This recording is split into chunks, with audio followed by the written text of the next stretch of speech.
Good evening. Welcome. Good evening. I call to order our February 22nd regular scheduled board meeting.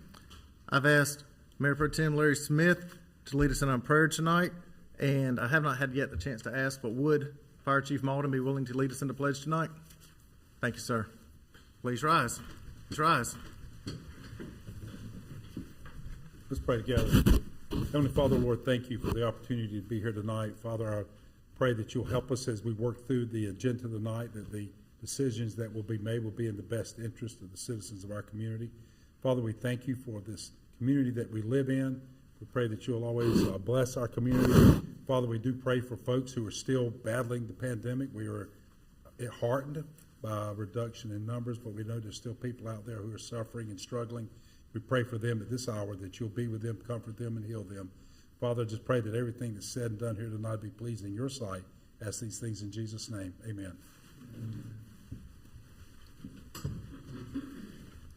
Everyone, please join me in the pledge.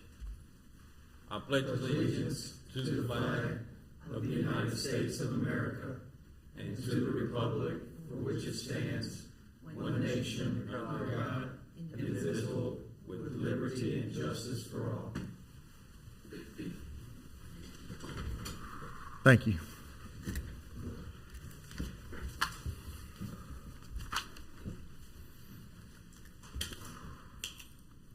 Meeting protocol. At this time, I ask that our town manager review the meeting protocol for public participation as it relates to this meeting. Manager? Thank you, Mayor. Good evening, Mayor and Board. Tonight's meeting is both in person and virtual. Tonight's meeting contains a public comment period and 3 scheduled public hearings. Due to the hybrid nature of the meeting, the public will be invited to comment both in person and virtually via the Zoom virtual meeting platform. When it is the appropriate time, Mayor Massengale will first call on those wishing to address the town board that are attending in person, followed by those wishing to address the town board via the Zoom platform. All attendees that have appeared in person to address the town board during the public comment period should provide your name and address on the registration sheet at the podium prior to the public comment period beginning. All attendees that have joined the meeting virtually have joined muted. If those joining virtually wish to address the town board during the public comment period or during the public hearings, they will need to notify the town host that they wish to speak. For the public's benefit that may be joining the meeting via the Zoom platform, please press the raise hand button in the Zoom application to notify the town host that you wish to address the board. Please press star 9 to raise your hand if you're joining by telephone. After an individual has raised their hand, they will enter into a queue.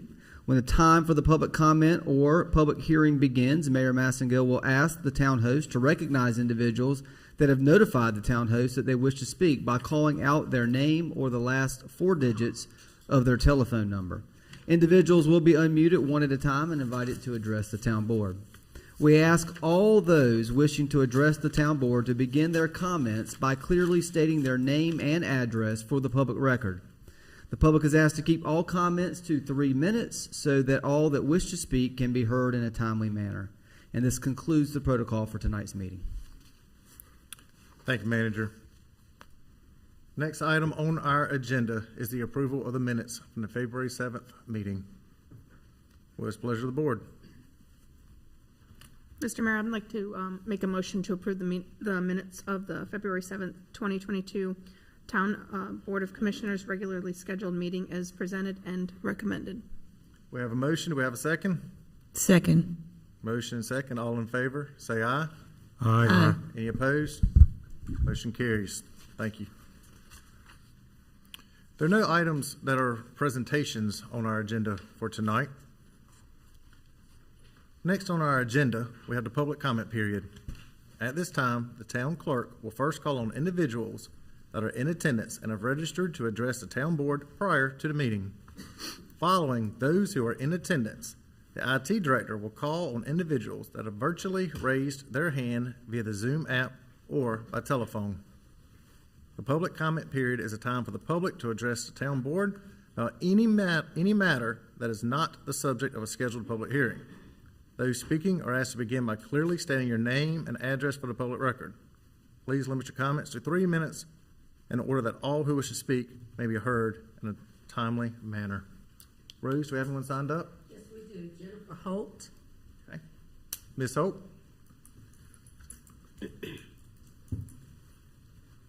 Good evening. Hello. My name is Jennifer Holt. I live at 502 South Main Street here in Fuquay-Varina. I want to say to you tonight that I and others that I know felt encouraged back in October by the fact that the two commissioner candidates who are now our two newest commissioners named as important to them issues that are in direct alignment with the purpose of a cultural assessment of municipal government. Both addressed issues of public safety, community engagement, economic development, transparency, and accountability. One mentioned the importance of working together to understand differences and unify our town by emphasizing that the dash at the center of our town's brand and logo makes one out of many while respecting those differences. The other spoke on behalf of affordable housing for all, from our senior citizens to our young growing families to our public servants, and the need for competitive salaries, more training, more supplies, and more support for those whose job it is to keep us out of harm's way. Commissioner Watson, you spoke most directly to two pressing issues that had arisen during the past year. First, you advocated for the return of the Public Safety Committee as a forum or open committee that could include citizen voices in determining how the town and its residents could work together for the benefit of all. Second, you drew attention to the fact that for all the talk about conducting a cultural assessment, no progress had been made toward doing just that. You offered sound advice when you said that maybe we should get some external help taking a good look at ourselves as a town, not for the sake of pointing fingers, but just, as you put it, to see how we can improve and how we can be better moving forward. You try to live by that motto every day, and it seems reasonable to me that our town might try to do the same. I imagine that many of us hear the motto, a dash more, not as a reflection of increased quantity. More subdivisions with single-family housing, more lanes in the road, more commercial buildings, more national franchise chains, and the like. I imagine, or I'd like to think anyway, that many of us think about being a dash more as just what you've said, moving our town forward toward being noticeably better. A cultural assessment of municipal government is a tool that can provide an understanding of existing culture based on the beliefs and behaviors exhibited by the organization, its deeply rooted norms and values, its drivers of behavior, including traditions, incentives, social relations, and general environment, and a clearer sense of the culture we all hope to participate in, the town where we all might feel comfortable enough to think of our own individual needs and wishes as tied to those of our neighbors. And I'm about to run out of time, so I'm going to add to the request that members of the Fuquay-Varina Community Alliance made last year the following two items: that conducting a cultural assessment be placed as a topic of substantive review on the formal agenda for the upcoming town board retreat, and that monies be appropriated in the fiscal year 22-23 budget for conducting that assessment and following through on its findings. Thank you for your comments. Your 3 minutes are up, as you noted. Rose, who do we have next on our agenda? Or excuse me, signed up on the public comment list? Simons, Jovita Simons. Hey, Jovita. Good evening. Happy Tuesday, everyone. Tuesday. No tutu I tonight? love this. Good evening, everyone. My name is Jovita Simons, and I reside at 223 Northwest Street. I appear before you today to continue the discussion for some and introduce to others the cultural assessment. We are now approaching 1 full year from when the initial discussions, meetings, and demonstrations were held. The request for a cultural assessment was born out of the now dormant Public Safety Committee and progressed to meetings held with the town manager, Commissioners Smith, Gardner, Harris, Wunsch, and Massengill. Each of you expressed support and understood the gravity and complexity of this endeavor. We were given the impression in all our meetings that this request for a cultural assessment would in fact take place. However, when each of you had an opportunity to show public support, most of you responded with silence. That was surprising because when you met with the Alliance behind closed doors, never once was there dissent amongst you. You raised questions about sustained accountability and concerns that we don't repeat what happened in Apex. You acknowledged the lack of information and understanding about cultural assessments and expressed that you were unsure about your ability to identify likely candidates to conduct the assessment. But none of you moved away from agreeing that it has to be done. Mayor Massengill, you said it's not a matter of if, but when. My question to you all now is, if not now, when? There are those that have tried to distort, destroy, and discourage conducting a cultural assessment using tactics of fear, lies, and misinformation. I will not allow others to try and manipulate the narrative of what happened when we met with you. What we want are answers and a valid response to our ask. Communication, transparency, and accountability are critical in this process. My expectation is still that you all will serve with boldness, bravery, and an obligation to do what is right. It is no secret that the Alliance is trying to chip away at institutionalized racism, and that process is going to be very uncomfortable but necessary if we are to make this town a model place to live, work, and conduct business. In an August town board meeting, Town Manager Mitchell stated that he was not ready to make a recommendation to the board. So I asked, what is the issue preventing this? Please remember, in the absence of facts, perception is the reality. A cultural assessment would aid you in your ability to quantify and qualify how effectively we've measured, practiced, and implemented diversity, equity, and inclusion. Among other things, I'm almost done. Our earlier request was as follows: that a cultural assessment be conducted of the municipal government of Fuquay-Varina as soon as possible, that it be conducted by an independent party to preserve the validity, integrity, and legitimacy of its outcomes, and that the findings be shared with the public as soon as possible. Thank you, Javita. We're finishing up. 2 more sentences. Okay, go ahead. The monies that be appropriated in the FY 22-23 budget to support this, and the topic of conducting a cultural assessment be placed on the agenda at the upcoming March retreat, under which all the board members and the town manager attend. Thank you so much. Thank you, Javita. Rose, do you have anyone else signed up next for public comment? That's it.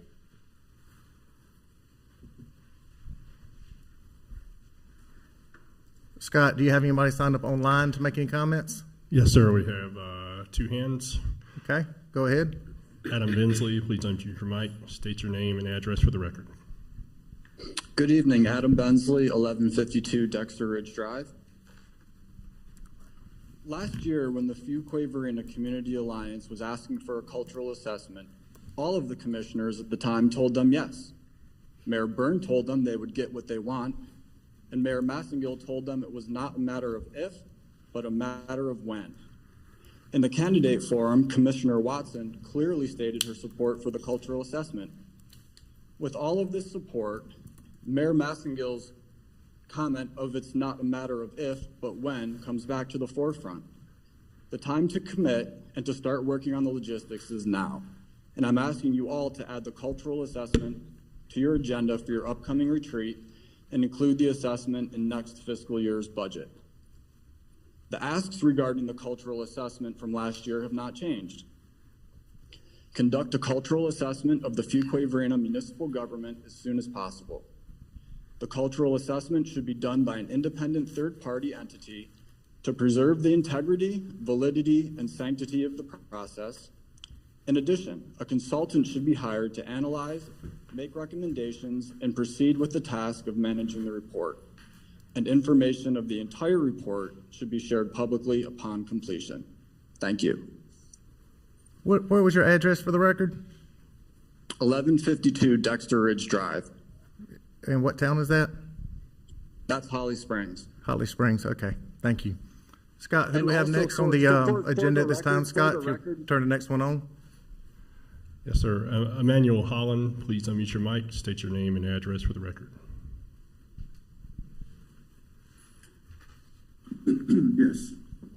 name is Emmanuel Holland, and my address is 209 Bird Creek Drive, Fuquay-Varina, North Carolina.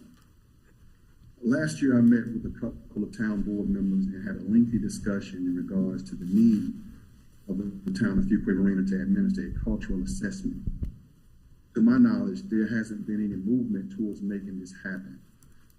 This is not a political request and has nothing to do with the left or right, black or white.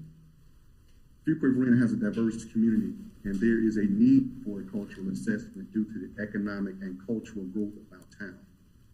There are 5 items that I would like to see as a citizen of Fuquay-Varina, and they are the following. A cultural assessment of the municipal government of Fuquay-Varina to be conducted as soon as possible. The cultural assessment is done by an independent entity to preserve the integrity, validity, and sanctity of the process.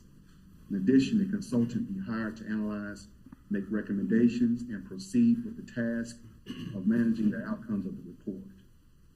Number 3, information of the entire report to be shared publicly upon completion.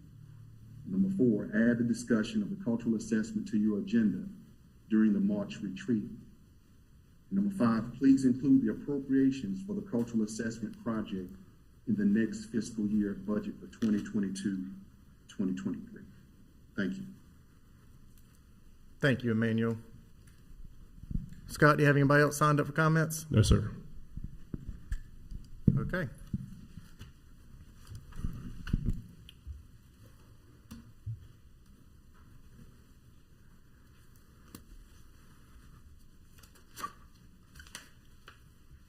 Next item on our agenda are public hearings.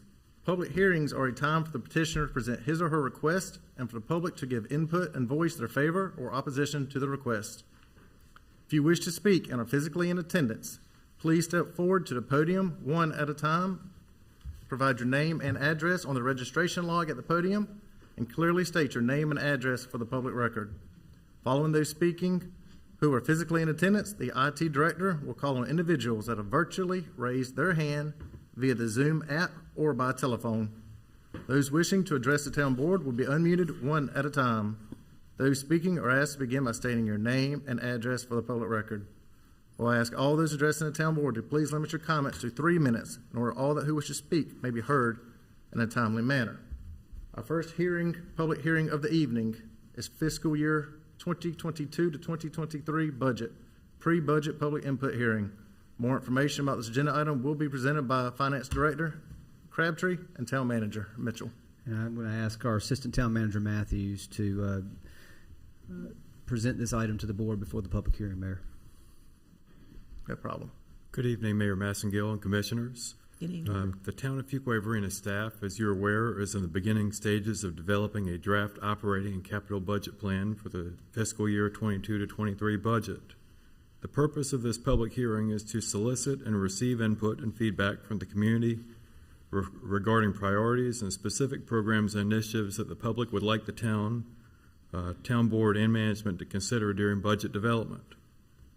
The public is encouraged to offer input regarding projects, priorities, level of service, and fees. This public hearing is a courtesy that the town board extends to the public, but is not a requirement prescribed by the North Carolina General Statutes. This is an above and beyond public input opportunity that the town has historically offered. This intent is for the governing board to consider the information provided and afford the board the opportunity to provide direction to staff as it pertains to the formation of the annual budget plan. In addition to this public hearing, the town is seeking input from the public through a survey seeking feedback on the town's 5-year strategic plan through the Let's Talk FV community engagement tool.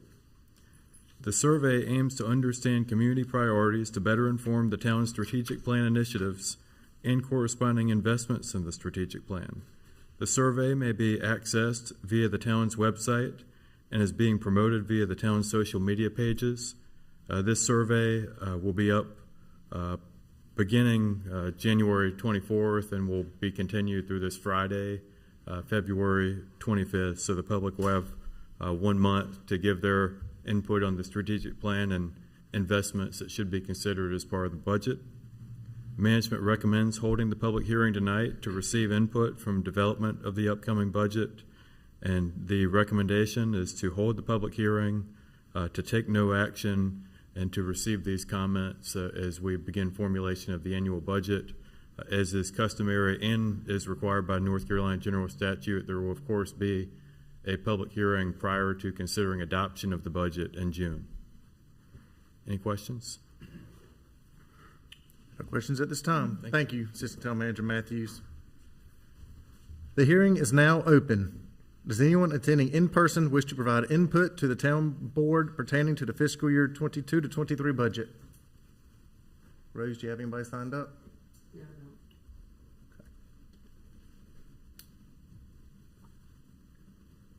Scott, does anyone attending virtually wish to provide input to the town board pertaining to fiscal year 22 to 23 budget?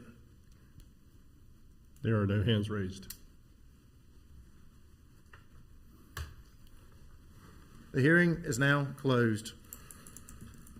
Is there any discussion by the board, or what is the pleasure of the board? There's actually no action recommended on this, Mr. Mayor. It's simply just to get the public input at We this don't time. need to formally direct my motion to go make the budget. We're going to do one. we're going to get that done anyway. Mr. Mayor, I'd just like to make a comment on the budget. Commissioner Harris?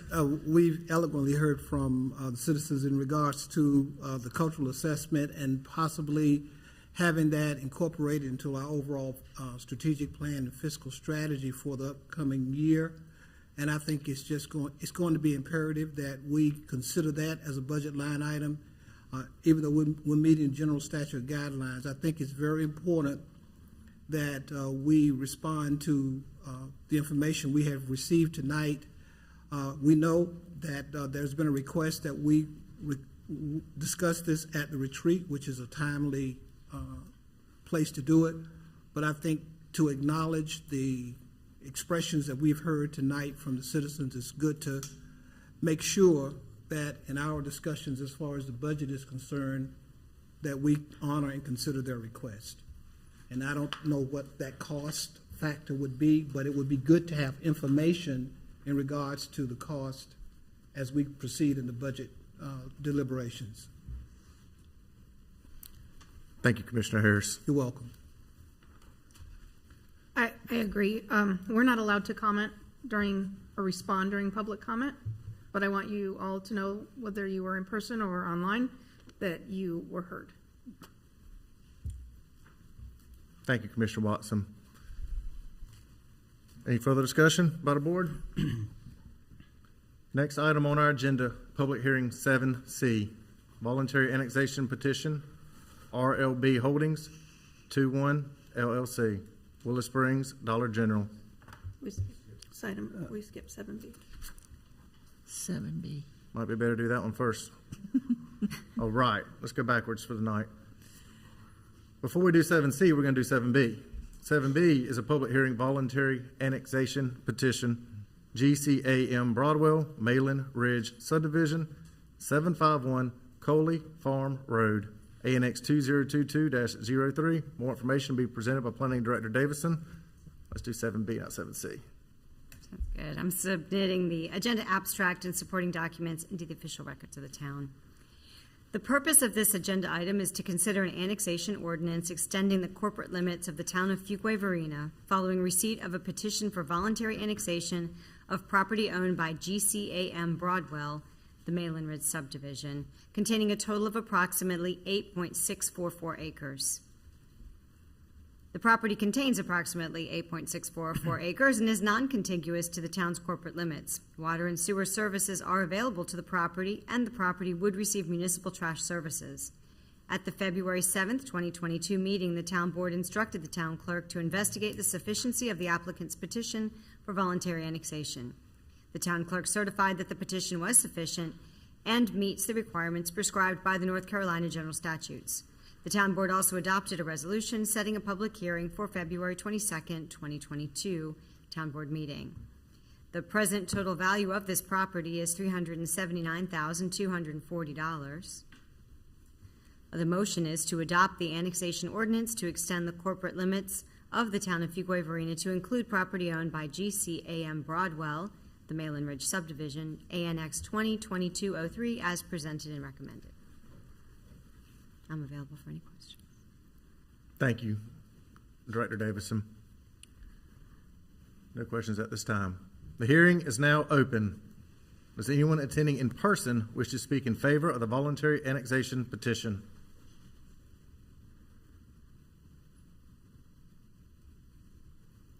Does anyone attending in person wish to speak in opposition to the voluntary annexation petition? Does anyone attending virtually wish to speak in favor of the voluntary annexation petition? Scott? Yes, sir. We have one hand raised. Marty Bizzle, please unmute your mic.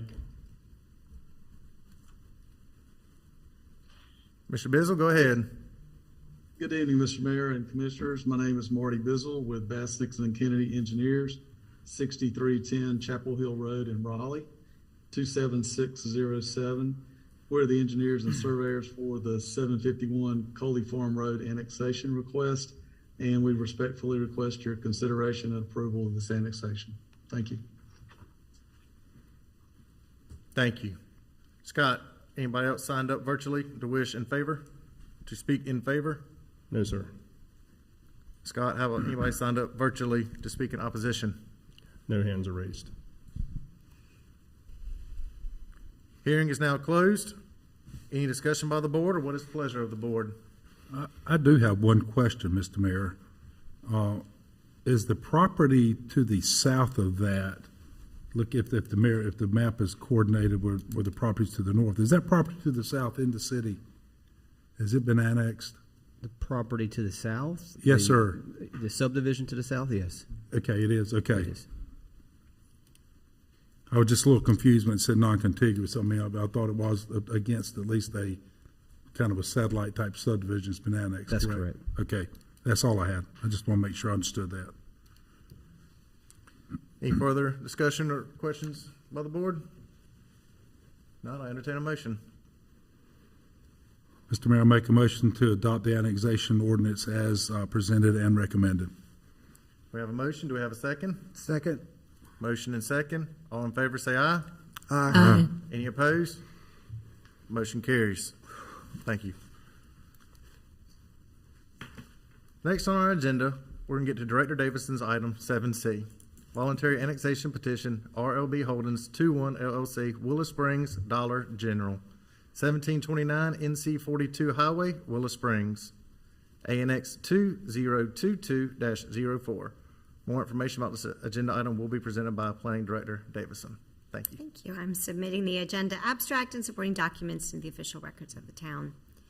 The purpose of this agenda item is to consider an annexation ordinance extending the corporate limits to the town of Fuquay-Varina following receipt of a petition for voluntary annexation of property owned by RLB Holdings 21 LLC, the Willow Springs Dollar General, containing a total of 2.498 acres. The property is non-contiguous to the town's corporate limits. The property is serviced by water utility only. The petitioner has signed an annexation agreement related to the provision of town services. At the February 22nd, 2022 meeting, the town board instructed the town clerk to investigate the sufficiency of the applicant's petition for voluntary annexation. The town clerk certified at that time that the petition was sufficient and met the requirements prescribed by the North Carolina general statutes. The town board also adopted a resolution setting the public hearing date for February 22nd town board meeting. I believe that's actually the February 7th town board meeting. It was certified. That date's wrong. The present total value of the property is $394,387. The motion is to adopt the annexation ordinance to extend the corporate limits to the town of Fuquay-Varina to include property owned by RLB Holdings 21 LLC, the Willow Springs Dollar General, Annexation 2022-04, and to approve the declaration of annexation agreement as presented and recommended. I'm available for any questions. Thank you, Director Davison.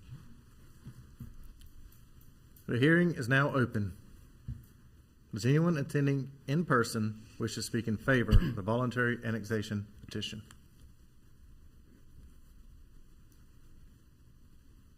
Does anyone attending in person wish to speak in opposition to the voluntary annexation petition? Scott, does anyone attending virtually wish to speak in favor of the voluntary annexation petition? There are no hands raised. Scott, does anyone attending virtually wish to speak in opposition? Again, no hands raised. The hearing is now closed. Any discussion by the board? What is the pleasure of the board? Mayor Massagill, I move that we adopt the annexation ordinance to extend the corporate limits of the town of Fuquay-Varina to include property owned by RLB Holdings 21 LLC, Willow Springs Dollar General, ANX-2022-04, and to approve the declaration of annexation agreement as presented and recommended. Second. We got a motion and we got a second. Any further discussion? If not, all in favor say aye. Aye. Any opposed? Motion carries. Okay.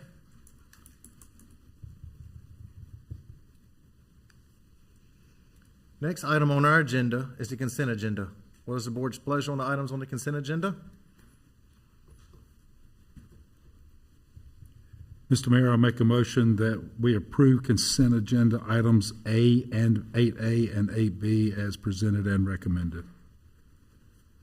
Got a motion? Do we have a second? Second. Motion second. All in favor say aye. Aye. Any opposed? Motion carries. Thank you.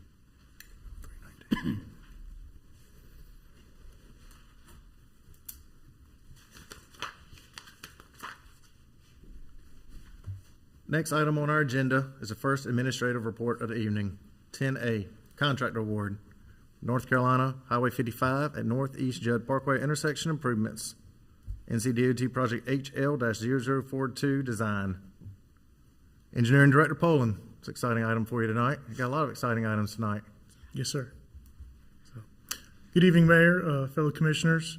The purpose of this agenda item is to consider awarding a contract to engineering consultant Kimley Horn & Associates and to authorize the town manager to execute a contract for the design services of the North Carolina 55 highway at Northeast Judd Parkway intersection improvements. And the DOT number for this project is HL0042.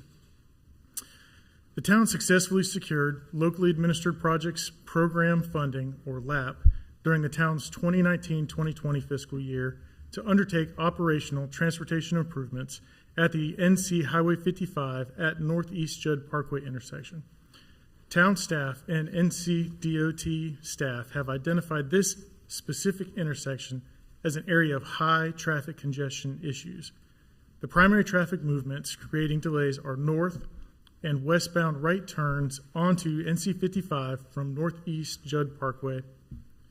Northeast Judd Parkway will be widened to provide 2 through lanes in each direction, a dedicated left turn lane to southbound NC Highway 55 Broad Street, and 2 dedicated right turn lanes to northbound NC 55 Broad Street. Leftover access will be designed at Powhatan Drive and the proposed Brookfield Properties LLC driveway. The existing curb and gutter along the southern side of Northeast Judd Parkway will be retained as practicable. Widening will be to the north and will be curb and gutter. A 10-foot multi-use path will be designed at the back of the curb along Northeast Judd Parkway's northern side. Where widening is necessary along the southern side of Northeast Judd Parkway, a 5-foot sidewalk with a standard utility strip will be designed. In addition, a second dedicated left turn lane from Northwest Judd Parkway to northbound NC 55 will be included in the design.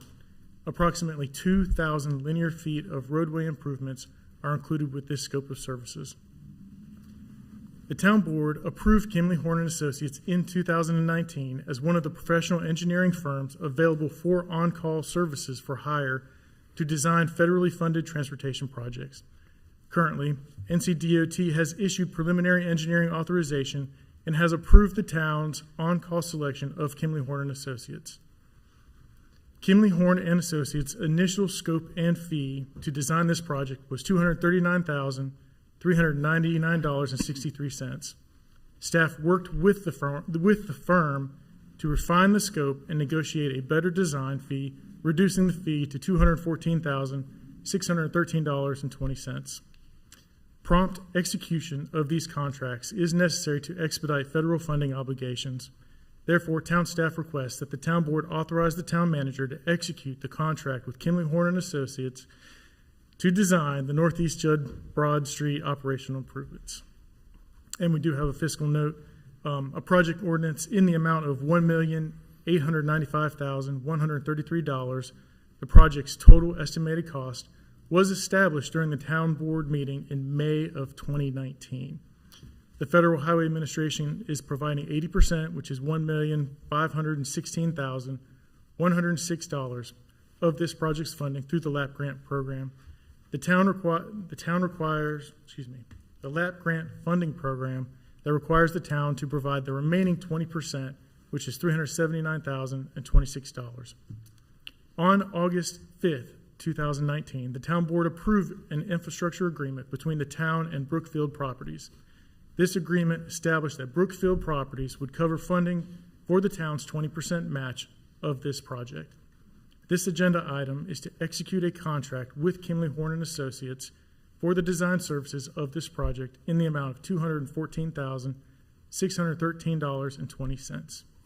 And the recommended motion is to award a contract to consultant Kimley Horn and Associates for the design services of the NC 55 highway at Northeast Judd Parkway intersection improvements project in the amount of $214,613 $214,613.20, and authorize the town manager to execute the contract on behalf of the town, subject to the town attorney's review as to form.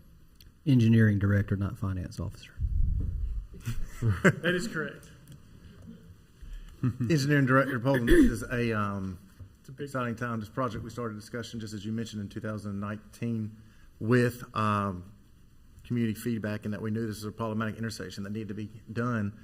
And then with COVID, funding was frozen, and this project's been delayed. And so now that's why it sounds like it's taking so long, but if it wasn't for the state freezing money, we'd be further along than we are today on this project. Ncdot had a bunch of budget shortfalls, which pushed this much further down the road than it was supposed to be.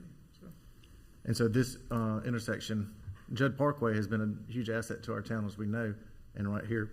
And most of that area backs up on the right-hand side for people turning right. And so you're putting in two right-hand turn lanes, and then also, which was, as you mentioned, designed by Kimley Horn and with your oversight at the same time. And so you feel like this is the best design that's going to help us achieve traffic flow? Yes, sir. Yes, I do. Great. It's a good, exciting time. And I also refresh what you said right then. The adjacent property owners volunteered to pay the town's portion of it, and they did not have to, nor forced to, or anything else. Is that correct, if I remember right? Well, so if that property were to develop... If it was developed, but it's not developed at this time. That is correct. So they went ahead and did that, which we could have gotten stuck paying for, and they would have gotten it for free. Yes, sir. So that's great. Mm-hmm. Great. Thank you for leveraging those tax dollars.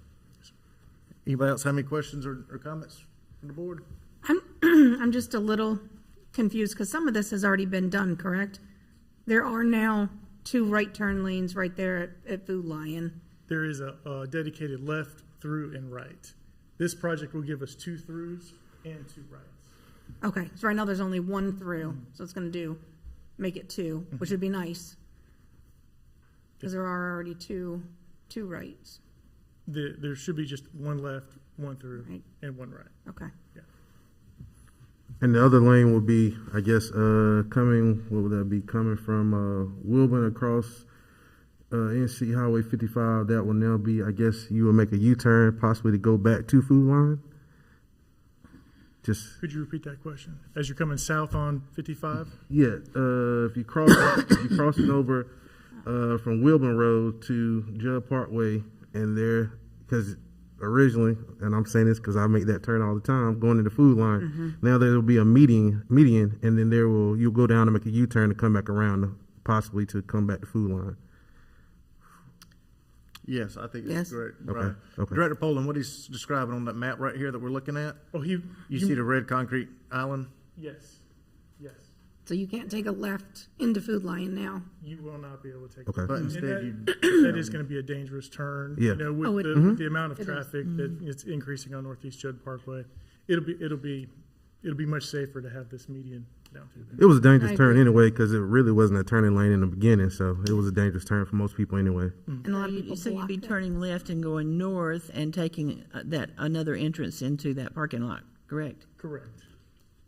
Commissioner You can Haynes, I either- believe, was just asking for confirmation that if you, would you be able to make a U-turn and come back up and make a right into the Food Line Shopping So Center? coming south on Broad, Correct. making a U-turn and then coming back up. Yes, Okay. there is traffic that does that currently right now too, so. That's your question, Yeah. Commissioner Haynes? And then the merge, the two lanes that'll be included, will it be an aggressive merge? I know now it's kind of aggressive that you have to kind of get over. It's more of a shorter merge, so it'll be a more smoother merge with the two lanes now. Merge as you approach the intersection or as, As you're approaching Highway 55, Food Line will be on your right-hand side. Because I know now it's kind of aggressive how you have to get over into that merge lane, so it'll be a more smoother. you're talking about the taper. Yes, the taper, lane. yes. There will be a longer taper link. Okay, okay, So good, we did okay. stop some of the Northwest Judd improvements short because we knew this project was coming. Northwest Judd Parkway was a 76-24 match where the town was paying 76% of it. This is an 80-20 match where we're pretty much paying nothing. So we moved as many of the improvements onto this project as we could to get, more savings. So. Thank you. And Director Poland, just follow my screen right here. If you're coming across and you want to access the Food Line Shopping Center, you can make the U-turn here and pull back in. Potentially, you could. But That- there's also going to be an additional driveway there as well. Okay. When that is developed, but right now it's not developed. Correct. Okay. But your primary path would be to turn at the stoplight and do the main entrance in the Food Line. That would be if you missed the turn, you still have a way to go back. Right. That would be a much safer move. And traffic is probably going to end up going that route. Okay. Just want to be clear on that. Thank you. The hardest, That intersection in the mornings a lot. yeah, the hardest part is just people knowing that you now have two turning lanes. That was when the other side happened. The first few weeks, people were turning into the same lane for multiple times. So yeah, so I'm glad. That's just the hardest part for people, just to realizing you have two lanes now.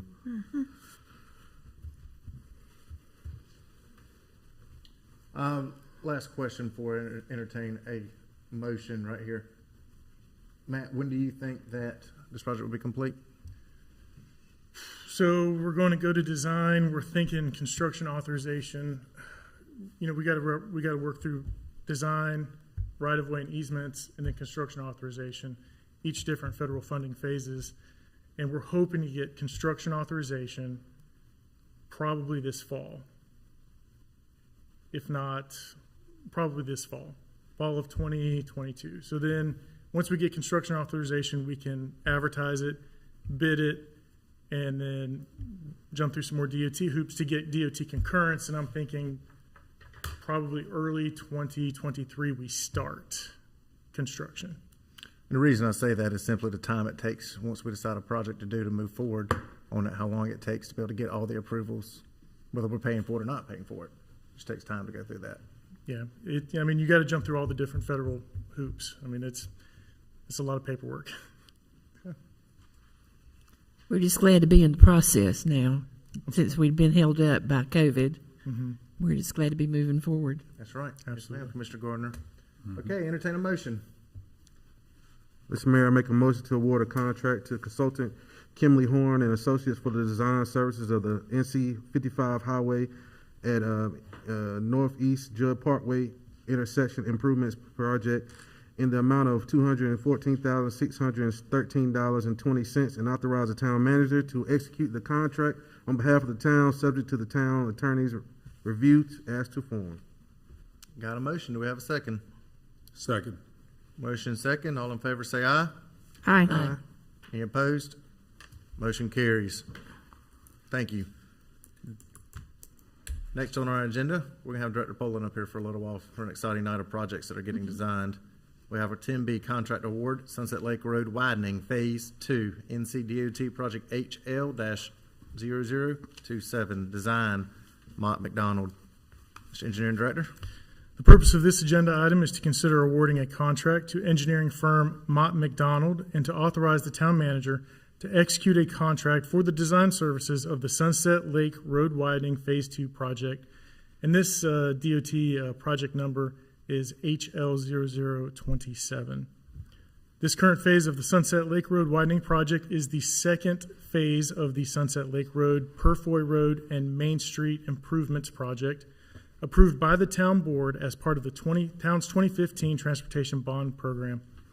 The first phase of this project was completed in 2017 and consisted of placing concrete medians along U.S. Highway 401, Sunset Lake Road, and Purfoy Road.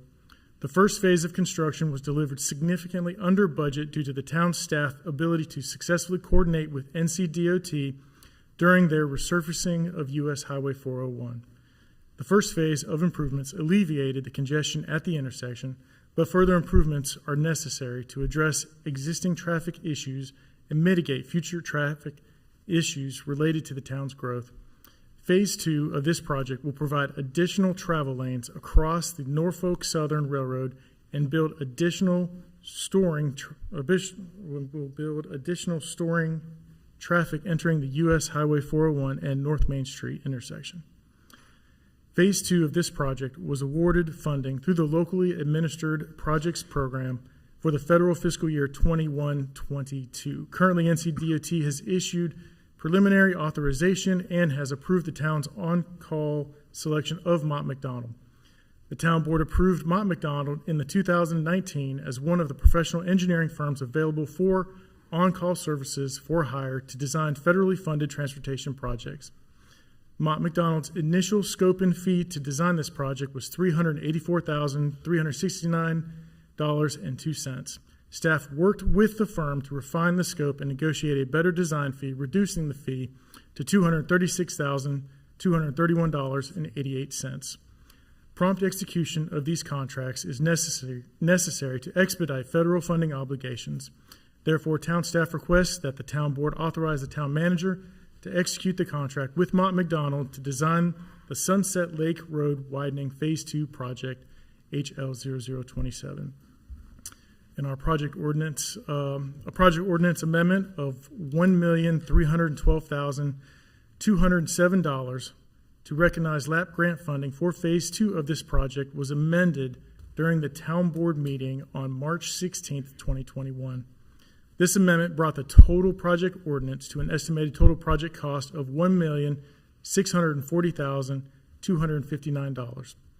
The Federal Highway Administration is providing 80% or $1,312,207 of the total project cost through the LAP grant funding program, with the town providing the remaining 20% match, $328,051.80. The town's 20% match for this project will come from unused 2015 transportation bond funding from this project's first phase. The contract for the design services provided by Mott MacDonald will total $236,231.88. And the recommended motion tonight is to award a contract to Mott MacDonald for the design services of the Sunset Lake Road Widening Phase 2 project in the amount of $236,231.88 and authorize the town manager to execute the contract on behalf of the town, subject to the town attorney's review as to form.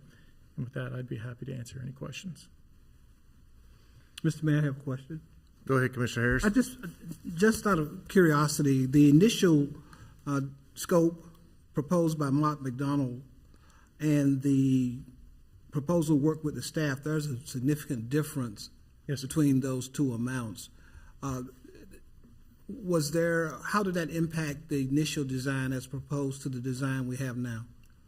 How did that impact? I mean, was that just negotiating, or was it actual change in the scope of the project to the point where there's such a great difference between what was proposed initially and what the staff finally came? And so a lot of times these designers will come with a whole lot of things that they want to do for the project, and staff works to refine that scope to make sure that we get exactly what we need and not anything additional. And so that, in combination with some negotiations of man days and how long, a design of storm drainage takes, or the grading or the surveying, we end up negotiating those man days as well. And so through the refining of the scope and the negotiation of man days for certain items of the scope, we were able to bring this down pretty significant. And still stay within the original intent of the scope? Yes, sir. Of the project? Yes, sir. Okay, thanks, thank you. Yes, appreciate that. Director Poland, the benefit behind this project here is we know Generation 2 around the corner is putting quite a bit of asphalt that is going to help out. And that's been a lane there that's been hatched, that's not used, that you're able to use that asphalt in that area, and that curb and gutter to help on the overall project. And so then the amount of lane additions that are being added here and stacking and queuing is humongous, because this backs up all the way to the bridge. This is the main intersection I drive through every day too, along with a lot of people. And also the traffic that drives through here, this drive-through traffic headed through Fuquay-Varina to Harnett County or to Fuquay-Varina's south and eastern side neighborhoods. This project will be very well appreciated, especially that you've saved us some money already. Thank you. So we can do more projects. Mm-hmm. It's been our focus. Okay, any further questions or discussion by the board? I'll entertain a motion. Mr. Mayor, go ahead. Go ahead, You Commissioner. go ahead. I'll make a motion to award a contract to Mott McDonald for the design service of the Sunset Lake Road Widening Phase 2 project, amount of $236,231.88, and to authorize the town manager to execute the contract on behalf of the town, subject to the town attorney's review as to form. Got a motion and a second. Before I call the question, Matt, a similar time frame as you described on the other project for this one too? This one has a railroad crossing, and anytime you're working with Norfolk Southern, it gets a little complicated, but we're still aiming for the same time frame. Great. So, all in favor say aye. Aye. Any opposed? Motion carries. We do not want to hold you up. Let the railroad hold you up, not us. Next item on our agenda, administrative reports. Item 10C, contract award, East Jones Street Sidewalk Project, Ncdot Project BL0038, design, Morton Thomas and Associates. Mr. Director Poland. the purpose of this agenda item is to consider awarding a contract to engineering firm, Morton Thomas and Associates, or AMT, and to authorize the town manager to execute a contract for the design services of the East Jones Street Sidewalk Project, BL0038. The East Jones Street Sidewalk Project is a pedestrian improvement project that will include new sidewalk, curb and gutter, and storm drainage on the northern side of East Jones Street. These pedestrian improvements will connect the downtown Fuquay District, North Main Street, to the Fuquay-Varina Middle School located on North Woodrow Street. The newly constructed sidewalk will feature double brick bands at 15 to 18-foot intervals and provide pedestrian lights on a 75 to 100-foot interval. This project was awarded funding through the locally administered projects program for the fiscal year 2019-2020. The town board approved AMT in 2019 as one of the professional engineering firms available for on-call services for hire to design federally funded transportation projects. Currently, Ncdot has issued preliminary engineering authorization and has approved the town's on-call selection of AMT. AMT's initial scope and fee to design this project was $154,003.10. Staff worked with the firm to refine the scope and negotiate a better design fee, reducing the fee to $92,099.25. Prompt execution of these contracts is necessary to expedite federal funding obligations. Therefore, town staff requests that the town board authorize the town manager to execute the contract with AMT to design the East Jones Street Sidewalk Project, BL0038. And our fiscal note is a project ordinance of $1,035,772. The project's total estimated cost was established during a town board meeting in May of 2019. The Federal Highway Administration is providing 70%, which is $725,040 of this project's funding through the LAP grant funding program that requires the town to provide the remaining 30%, which is $310,732. PAL bill funds will be used to fund the town's local 30% match for this project. The contract for the design services for AMT will total $92,099.25. And our recommended motion tonight is to award a contract to AMT for the design services of the East Jones Street Sidewalk Project, BL 0038 in the amount of $92,099.25, and authorize the town manager to execute the contract on behalf of the town, subject to the town attorney's review as to form. And with that, I'd be happy to answer any questions.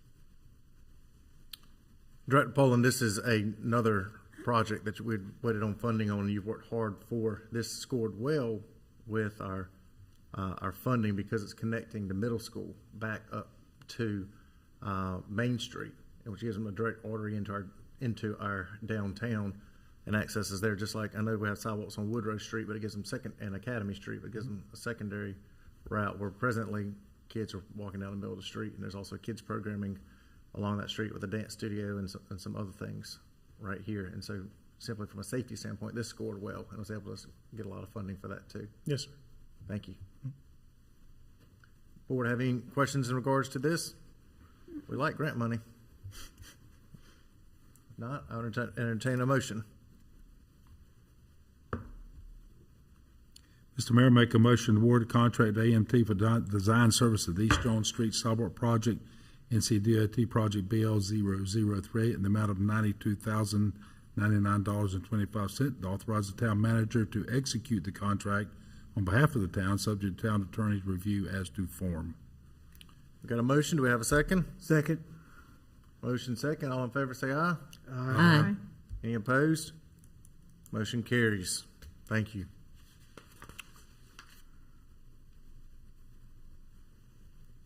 Next item on our agenda tonight, we have another administrative report, contract award. Downtown Verena Pedestrian Improvements, Ncdot Project BL-22, Design, A. Morton Thomas and Associates. Engineering Director Poland. The purpose of this agenda item is to consider awarding a contract to A. Morton Thomas and Associates, AMT, and to authorize the town manager to execute a contract for the design services of the Downtown Verena Pedestrian Improvements Project, BL 0022. The Downtown Verena Pedestrian Improvements Project will provide sidewalk, curb and gutter, and storm drainage along Ransdell Road, North Street, and Stewart Street. These improvements will be designed and constructed following the Verena Streetscape Master Plan design criteria adopted in 2014. The newly constructed sidewalk will feature double brick bands at 15 to 18 foot intervals and provide pedestrian lights on a 75 to 100 foot interval. The improvements will ensure safe pedestrian crossings and passages on the Ransdell Road, North Street, and Stewart Street corridors.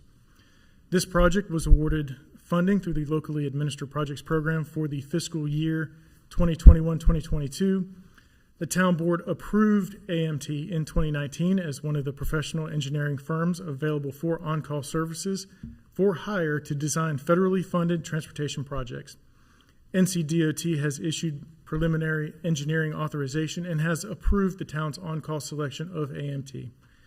AMT's initial scope and fee to design this project was $228,495.80. Staff worked with the firm to refine the scope and negotiate a better design fee, reducing the fee to $150,081.10. Prompt execution of these contracts is necessary to expedite federal funding obligations. Therefore, town staff requests that the town board authorize the town manager to execute the contract with AMT to design the Downtown Verena Pedestrian Improvements Project BL 0022. And our fiscal note is a project ordinance of $1,457,490. The project's total estimated cost was established during the town board's meeting on March 16, 2021. The Federal Highway Administration is providing 80%, which is $1,165,992 of this project's funding through the LAP grant funding program that requires the town to provide the remaining 20%, which is $291,498. PAL bill funds will be used to fund the town's local 20% match for this project. AMT's design services fee will total $150,081.10. And the recommended motion tonight is to award a contract to A. Morton Thomas and Associates for the design services of the Downtown Verena Pedestrian Improvements Project in the amount of $150,000 $81.10, and authorize the town manager to execute the contract on behalf of the town, subject to the town attorney's review as to form. And with that, I'd be happy to answer any questions. Director Poland, the Ransdale Road sidewalks with the high school recent renovations, does that meet, will they tie into where they've done their renovations at? So we will need to add an additional ramp right there. But other than the ramp, it's pretty much there. I'm sorry? It's pretty much there, though, is what I'm getting at, or no, it's not. So we went out there and looked at the site. The improvements did not include a ramp on the driveway that's closest to where our project ends. So we will have to provide an additional ramp right there. It's not very expensive, though. No, sir. That's what I'm getting at. It's almost, let me back up what I'm trying to say. Ransdale Road, with this being installed, will connect all the way back to the high school and give a flow direction from the high school all the way back into our downtown. Yes, sir. We will be able to tie into their improvements and make sure that there is continuity for pedestrians from the high school to the downtown Verena area. Yes. Which is great for walkability, because then we'll have sidewalks all the way up there past the high school, down Broad Street, and back to the previous intersection we were talking about earlier with Food Line, and the sidewalks that go down 55. So we're really connecting a long piece of it right here to the high school. And, yes, sir. And back in right here. We will have a couple of strips of old sidewalk, because this grant, the town manager, I checked with him today, and he was saying that this grant is used only for the new construction, the new sidewalk construction. So, like at Zuru, at the intersection of Main and Ransdale, is a little strip of old old sidewalk. I said that. I'll mark it here. Here. Yeah, and then on the other side. That's right. So we'll have to do that at some point in time to bring it connected. If you want it to be consistent with the new construction that we are doing, that's correct. I had a citizen today, Matt, asked me about Stewart Street. When would Stewart Street be continued back down to? And I see several of these pieces projects are going, I'm jumping around North Street, for instance, where Aviator's doing their development. They'll put sidewalks on there, and that will connect you all the way back to Broad Street, which has sidewalks on Broad Street too, going all the way to Home Depot. Close to Broad Street. It'll still be another place there between. There will be a little gap there that we will. Right there in front of this house. So there'll be some places we'll have to. We get a little project to do. Figure out something to do, but this is wonderful to get this done. Okay. And especially, again, anytime we can connect to one of our schools, it's a win-win, I think. Mm-hmm. Good. Great. I'll entertain a motion. If there's no further questions from the board. Mayor, I make a motion to award a contract to A. Morton Thomas and Associates for the design services of the Downtown Verena Pedestrian Improvements Project in the amount of $150,081.10, and authorize the town manager to execute the contract on behalf of the town, subject to the town attorney's review as to form. We have a motion. Do we have a second? Second. Motion second. All in favor say aye. Aye. Any opposed? Motion carries. Good job, Director Poland. Thank you. We're going to be orange cones everywhere. It is going to be orange cones everywhere, and that's great. That's what the town manager said earlier today when I was talking to her. I think I believe the public, as much as we all get tired of sitting in traffic, you sit in traffic and see orange cones, you know something's getting done about it. That's exactly a little bit more easier to stomach than when. Yeah, and we all know this takes a while to get these projects done. So thank you for working hard on these projects, and we appreciate staff getting that done for us. Next administrative report we have on our agenda is item 10E, contract award, recycling processing, Sunoco Recycling. More information about this agenda item presented by Public Works Director Stevenson. Mr. Mayor, Town Commissioners, thank you. I am submitting this agenda abstract and supporting materials into the public record. Our item tonight is, purpose of this agenda item is to consider authorizing the town manager to enter into a contract with Sunoco Recycling for processing of residential recycling materials. The town is nearing the end of its contract with Waste Management for processing of recyclable materials, which expires on February 28, 2022. This contract was a 5-year contract. In preparation for the end of the contract, Public Works staff prepared an informal request for proposals and pricing. The request was sent to Waste Management and Sunoco Recycling as they are the entities that, pardon me, I lost my place. They are the entities that have materials recycling facilities that are within the feasible range of the town's location. Both organizations provided proposals with qualifications and pricing. The RFP and proposals are provided for reference.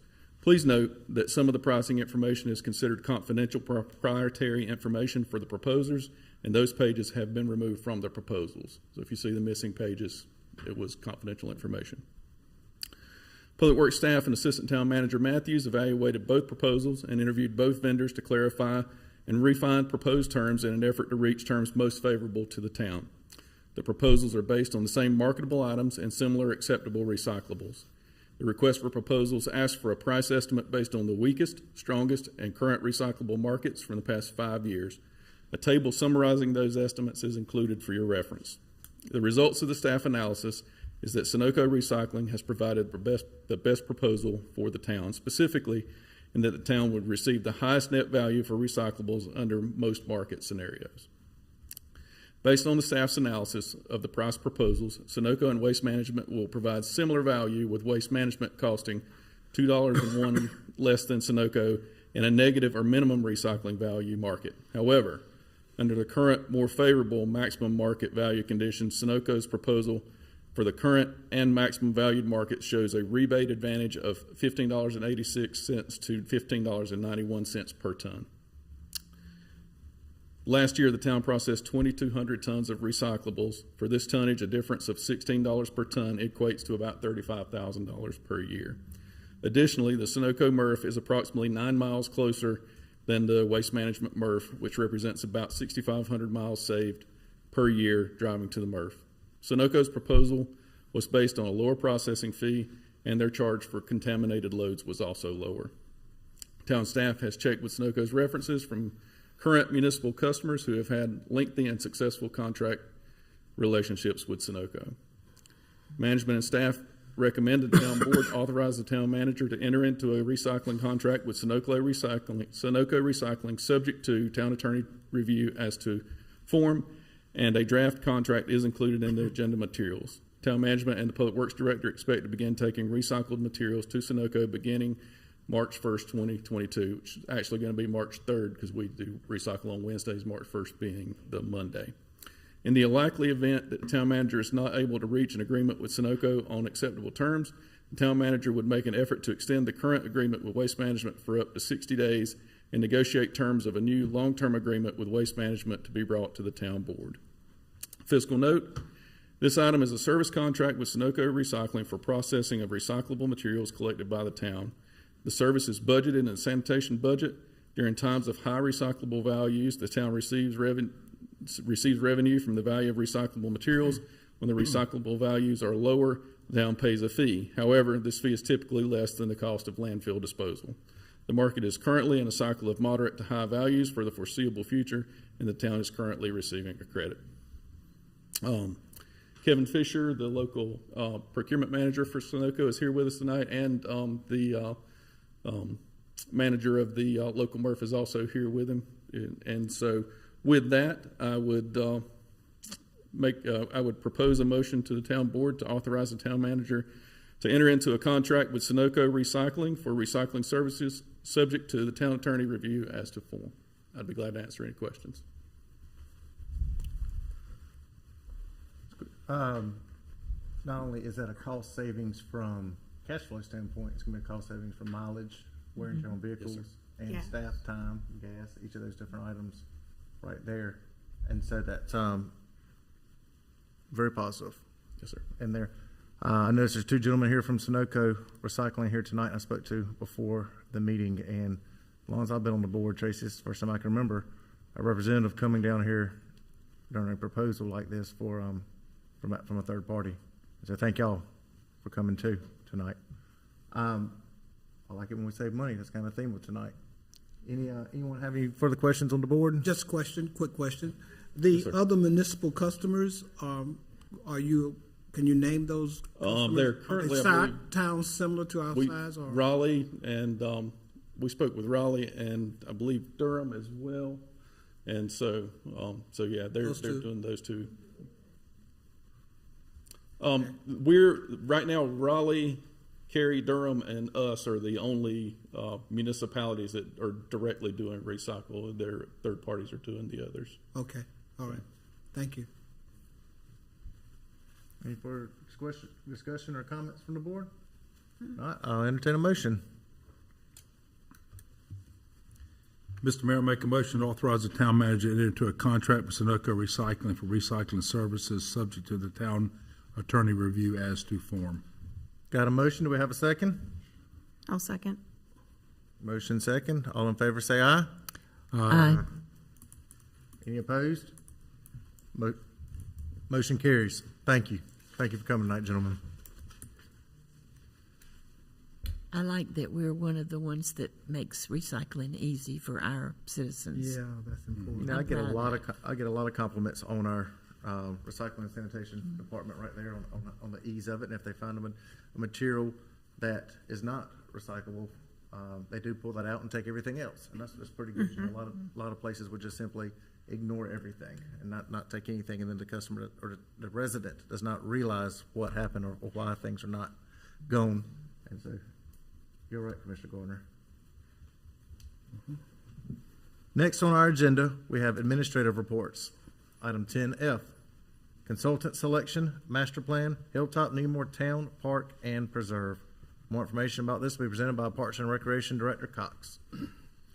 Good evening, Mayor and Town Board. The purpose of this agenda item is to approve consultant and professional services selection for the Hilltop Needmore Town, Park, and Preserve Master Plan Project. In accordance with North Carolina General Statute 143-6431, town staff solicited requests for qualifications for design and engineering consultants for the Hilltop Needmore Town, Park, and Preserve Master Plan Project in December 2021. A copy of the request of qualifications is attached to the agenda item for reference. Town staff received 9 RFQ responses from highly qualified design and engineering firms on January 7th, 2022.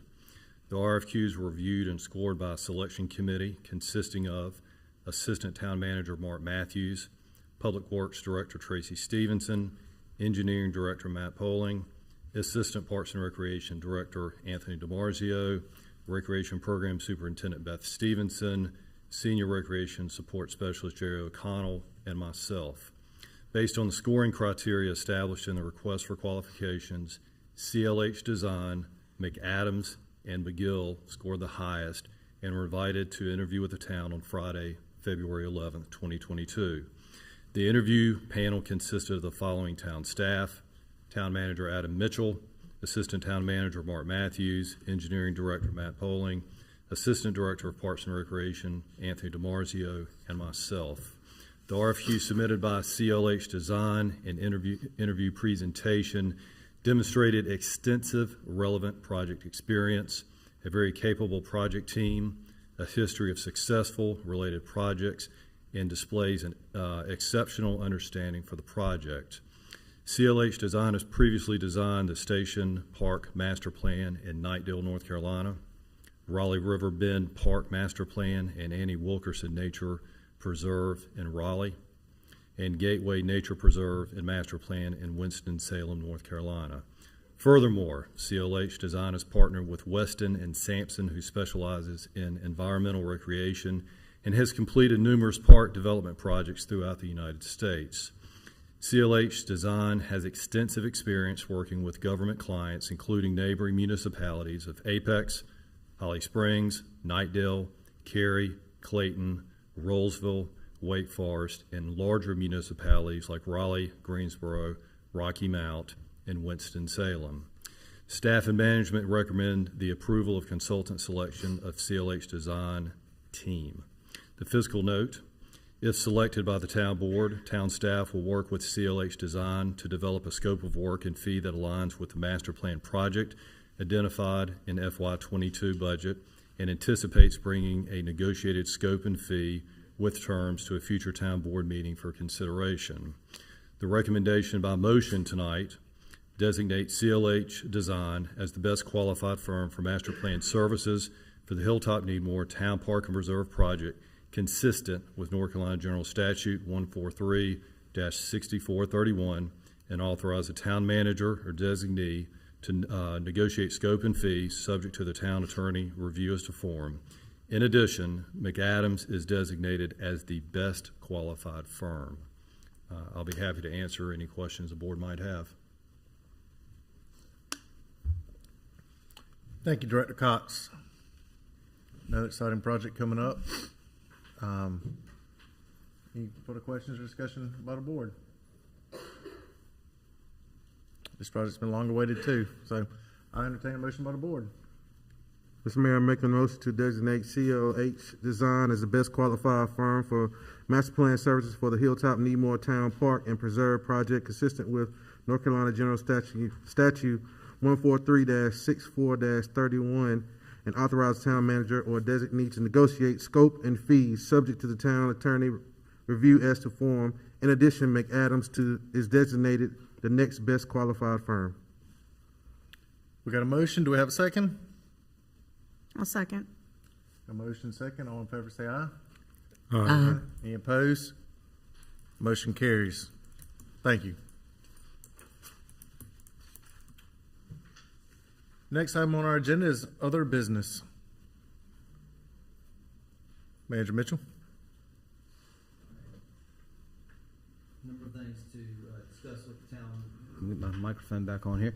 Number of things to discuss with the town board this evening. First of which is an update on some of the work that is happening in our planning department. And I recognize that we have some new board members that took the oath of office not too long ago, and I also recognize that it's been a little bit of time since we've talked about some of these things. So I wanted to bring this up for discussion tonight, refresh the town board's memory and understanding on several development plan updates, and also advise as to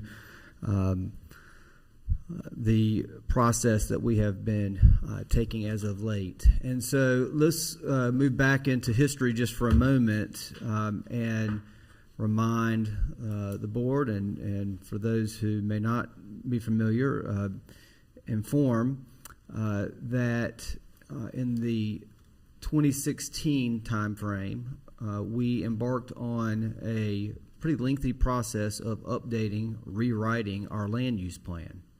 This was a wholesale update. Prior to that, the town hadn't really taken on a task like this with the land use plan in more than a decade. And we learned a lot of things about this process. We intended to sort of modernize our vision for development in our community, primarily because we were experiencing, coming out of the Great Recession in 2012, 2013 timeframe, we were experiencing unprecedented growth that we continue to experience today, record-setting growth. And so the board agreed that it was time to modernize its vision for future development and the future development of land use in our community. There was a secondary goal for that process too, I'll remind or just mention, which was to hopefully not have to be in a position where the town board was constantly amending the land use plan every time a development proposal came before the town board. We found ourselves habitually doing that, and it raised the question, do we really have a vision if we're continuing to, every time a development proposal comes forward, make a change, make a change, make a change? And so while I think that it was certainly understood that a land use plan is not necessarily set in stone, it's a living, breathing document, the goal is to establish a vision and try to stay as close to that vision as possible. The land use plan is the 2035 land use plan, and so it was intended to sort of create a vision and a picture for development in the community longer term. And so it was cited at that time at the town board level that we would not wait 10 or more years to go through a temperature test, if you will, or check to make sure that our vision still stands. We would incrementally do that over time versus waiting lengthy periods of time between evaluating our land use vision. And so the board at that time, in 2016, early 2017, identified the 5-year plan update or retooling or revisiting of the land use plan in the 5-year plan. So every 5 years or sooner, we would perhaps take a look at this, depending on circumstances. So in the 2017 timeframe, it was identified that in fiscal year 22, we would go through this process. And funding was actually programmed in the 5-year plan so that when we got to fiscal year 22, we would go through this process. So now let's move forward, let's flash forward to current day here in 2022. We started the fiscal year 2022, and the town board approved a budget. And in that budget included funding to hire a consultant to assist with that temperature check of our land use plan. And we engaged City Explain, a consultant out of the Charlotte area that works in the land use and planning space to assist us with the process. And we did that in the October-November of 2021 timeframe, so not too long ago. The goal here was not to do a complete rewrite of our land use plan, but more so look at our land use plan and evaluate, does our vision for the future align with community expectations? Does it align with what we see developer interest being? Is it what we as an elected body, you as an elected body, feel is the right path forward for growth in our community as we move forward? At the same time that we began embarking down this process with City Explained, we also recognized that there were other issues that were impacting our community with respect to development that we either should or needed to be addressed. One of those we've already addressed, the town board did address, and that had to do with impact on utility infrastructure and capacity. And if you'll recall, the town board adopted a utility allocation policy that was designed and created to judiciously allocate the remaining capacity we have in water and wastewater utilities until water treatment plants and sewer treatment plants or contracts addressed additional capacity. Additionally, community expectation it has certainly been elevated in terms of development and development impact in our community, something to consider as we were evaluating our policies and ordinances and concurrently with the land use plan, as well as consistency with character of surrounding properties. And so the land development ordinance is something that is a continual living, breathing document. I think we are currently on amendment number 16 that's been tabled for the first meeting in April. So we've made amendments along the way since that was adopted in 2016. But one of the things that we have in recent times identified is that the land development ordinance lacks some clarity and frankly some guidance in some aspects with respect to form of development in certain zoning districts. And so this is also unclear in certain parts of our land use plan that we've identified. For example, is dense development of certain forms of product or lot size against existing large lot development meeting the intent and character of complementing an area? Many would argue that maybe it doesn't. And so this is something that management and staff and the consultants are working to address, both with the land use plan update and with revisiting certain portions of our land development ordinance. Another example would be, do we want dense residential development with very little commercial when we're talking about mixed use development in areas that for all intents and purposes should and could be developed more towards the commercial retail side? You know, one of the things that we discussed during the last revaluation, property tax revaluation, is we would like to see more of a balance between residential and commercial, retail, office type uses in our community. And right now, our land use plan and our land development ordinance doesn't necessarily give clear guidance and state clear expectation as to what the vision of the board is with regards to some of those forms of mixed use development. And so we're working to address that, both with the land development ordinance and with the land use plan. And so while working to make progress on these two major guidance tools for our community and for decisions that you make at this level and for the development community to understand what the vision and the expectation is in Fuquay-Varina, development hasn't slowed down. And so we're trying to make progress on, for lack of a better way of saying it, getting our house in order, and at the same time development continues to come forward. So what have we been communicating to the development community while this has been going on? Well, we've been communicating to developers that have been proposing new projects since this work has commenced that we, management and staff, are not in a position to recommend favorable or against a proposal until this work has been completed.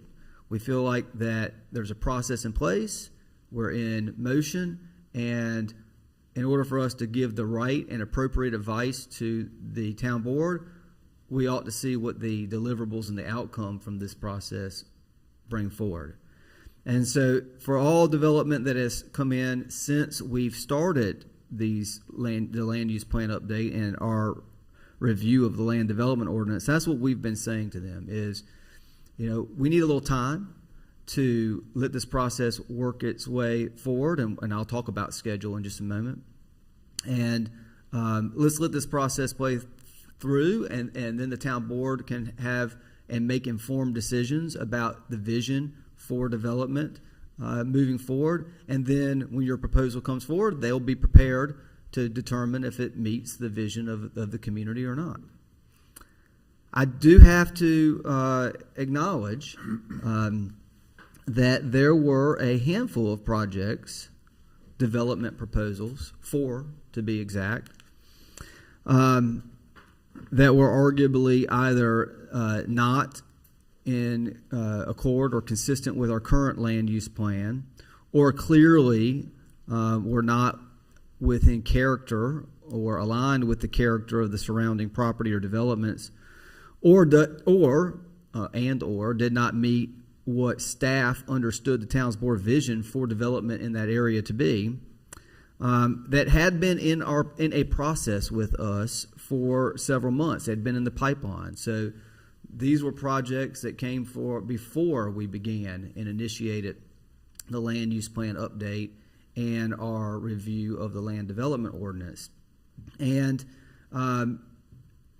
they were advised in a latter stage in the process that we did not feel like we could recommend favorable of those projects because of those things that I mentioned until we got the results of our land use plan update and the land development ordinance review. Now, admittedly, that made those developers upset, made them mad, and that's understandable. They had gone through a lengthy process to get to the point where they were ready to take their projects before the planning board and ultimately the town board. And we told them late in that process that we would not recommend favorable if they tried to carry that forward, that we were asking them to essentially pump the brakes. Let's let this process play out so that the town board again would be prepared and informed to make good decisions about the future development of the community, and then bring those projects forward after that work had been done. And we've heard from those developers of those 4 projects. They have they're not happy. They've shared that they thought that telling them late in the process that they would not receive a favorable staff recommendation was unfair. unfair, I guess, is subjective, perhaps inconvenient, I would concede to. But the reality of it is we are tasked as professional staff to provide the board with a recommendation that we feel like you agree with and can support, and one that is consistent with our guiding principles and policies. And while those guiding principles and policies are being reworked, we did not believe that it would be good policy to recommend one way or the other until we had the outcome and the results of those. And so, to be fair to all development, that is the consistent message that we provided. And again, there were some. So why? Why did we provide that? I mentioned to be fair and equitable. Well, approving development activity during a land use plan update process, perhaps is not the most responsible thing to be doing. We don't want to take a chance of recommending approval of a rezoning or a land use plan amendment that could result in development incompatibility or inconsistency with pending land use plan guidance and recommendations, and the town board's or the community's renewed vision for the community as a part of this process. So we could be recommending one thing, and then a short time later, the land use plan results could propose something different that you might agree with, and now we've got a project that has been approved and entitled that doesn't match or is not consistent with the vision of the community and the vision of development. Second, any project approved during updating the land use plan runs the risk of being inconsistent with the incomplete land use plan updates, and this could be determined to have a negative impact on the town and our infrastructure. And I kind of revisit infrastructure because, as we know, that's going to be a challenge for us over the next 3 to 5 years. So this is something that the town board members and ultimately the community, a decision without full facts and full knowledge, it's a decision that we would have to live with for the next 40 to 50 years or longer. Because we get one shot at development, one generational shot at development anyway, and that's what this community is going to live with for the next 40 to 50 years until redevelopment comes along, or longer. So it's important to make sure we get it right. You get it right. So what is next in terms of the land use plan and the land development ordinance schedule? We've been asked, well, what is the schedule? So what we have narrowed this down to is we expect to have feedback from our consultant and recommendations on some potential modifications or revisions to our land use plan by mid-March, literally within the next month. Our plan is to share those recommendations with the board, with the community, and seek feedback. One way we plan to seek feedback is through our online platform, Let's Talk FV. We have found that platform to be a successful tool to use. We found that we get, frankly, we've been getting more community engagement and feedback through that process than any other process that we have used recently.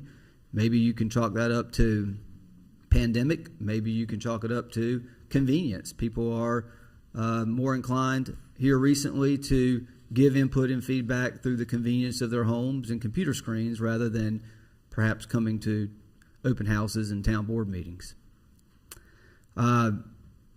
If preferred, we can also seek feedback from our development partners, and we can do that concurrently.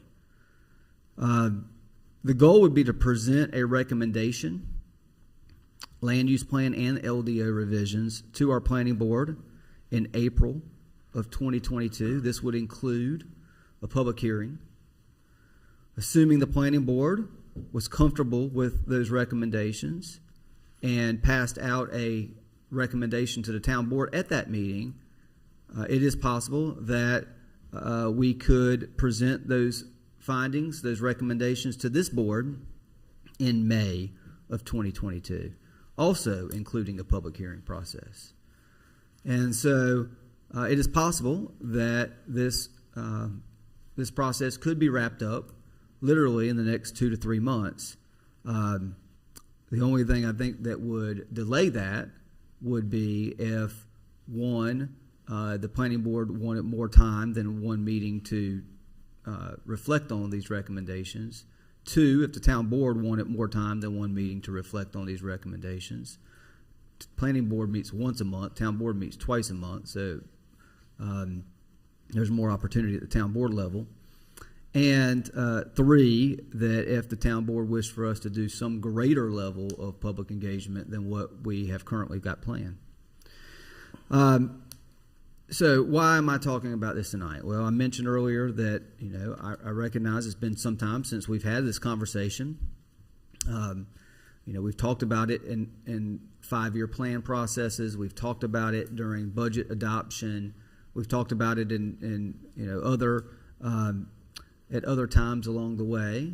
But since the election, we haven't had this kind of conversation about it, and so I wanted to make sure that everybody was of the same understanding and knowledge. And frankly, I want to make sure that the way we are handling this with what we are communicating to the development community while we've got a land use plan update in motion and while we are revisiting our land development ordinance meets the expectations of this town board as we advance this process. And so given this explanation about the land use plan update, about the LDO revisions, about our infrastructure capacity challenges, does the town board concur with my recommendation as we've been communicating to the development community of temporarily pumping the brakes on consideration of development proposals that are currently under review and may be proposed over the next several months while this process proceeds? And I'm looking for that feedback. Again, to be fair to all, we have been advising this for all development proposals rather than putting the town board in a position to have to pick and choose which ones to advance and which ones not to advance. It could become a little bit of a slippery slope, so we've tried to be fair and equitable across the board. And I do, again, acknowledge that there are 4 that had been in the pipeline for a lengthier time than others.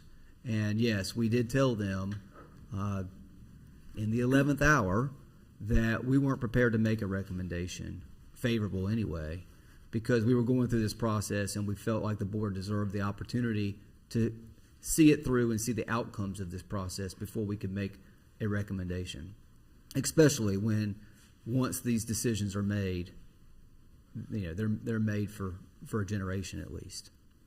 So that's the start of other business, Mr. Mayor, and I still have other things to discuss during other business, but I wanted to first start off with this one because I think it deserves some conversation, and frankly, I want to make sure that we're meeting the expectations of the board. Manager, you mentioned on that for current or for new proposals, are there any proposals that are able to move forward or have recommendations if it's meeting any kind of land use plan or an area that has very character? I heard you mention some things earlier that's in character for that area, or are you saying that there's nothing that was moving forward?